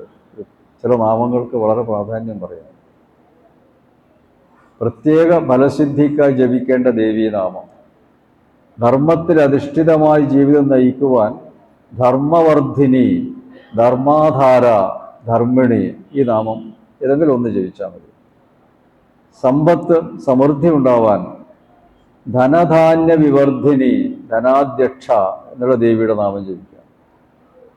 ഇഷ്ടലാഭത്തിന് കാമകലാരൂപ, കാമകേളി തരംഗിത, കാമദായിനി, കാമാക്ഷി എന്ന് പറയും. ആത്മജ്ഞാനത്തിന് ആത്മാ ആത്മവിദ്യ, സർവവിജയത്തിന് വിജയ രാജരാജേശ്വരി, സർവലോക വശങ്കരി, ബന്ധനമോചനത്തിന് ബന്ധമോചിനി, ഭയമില്ലാതിരിക്കാൻ ഭയാപഹ 121-ാമത്തെ നാമമാണ്. രോഗനാശത്തിന് രോഗപർവ്വതദംഭോളി, സർവവ്യാധി പ്രശമനി, തർക്കങ്ങൾ തീരുവാൻ സർവജ്ഞ, വിവാഹം നടക്കുവാൻ പ്രത്യേകം ശ്രദ്ധിക്കുക. വിവാഹം വൈകുന്നവരൊക്കെ ഈ ദേവീനാമം പതിവായിട്ട് ചൊല്ലിയാൽ അവർക്കത് കിട്ടും. സദാശിവ കുടുംബിനി എന്ന് പറയുന്ന ദേവിയുടെ 910-ാമത്തെ നാമം. കാമേശ ബന്ധമാംഗല്യ സൂത്രശോഭിത കന്ധര 30-ാമത്തെ നാമം. വിദ്യാവിജയത്തിന് മഹാബുദ്ധി, മഹാവിദ്യ, തടസ്സങ്ങൾ നീങ്ങാൻ വിഘ്നനാശിനി ദുർഗ,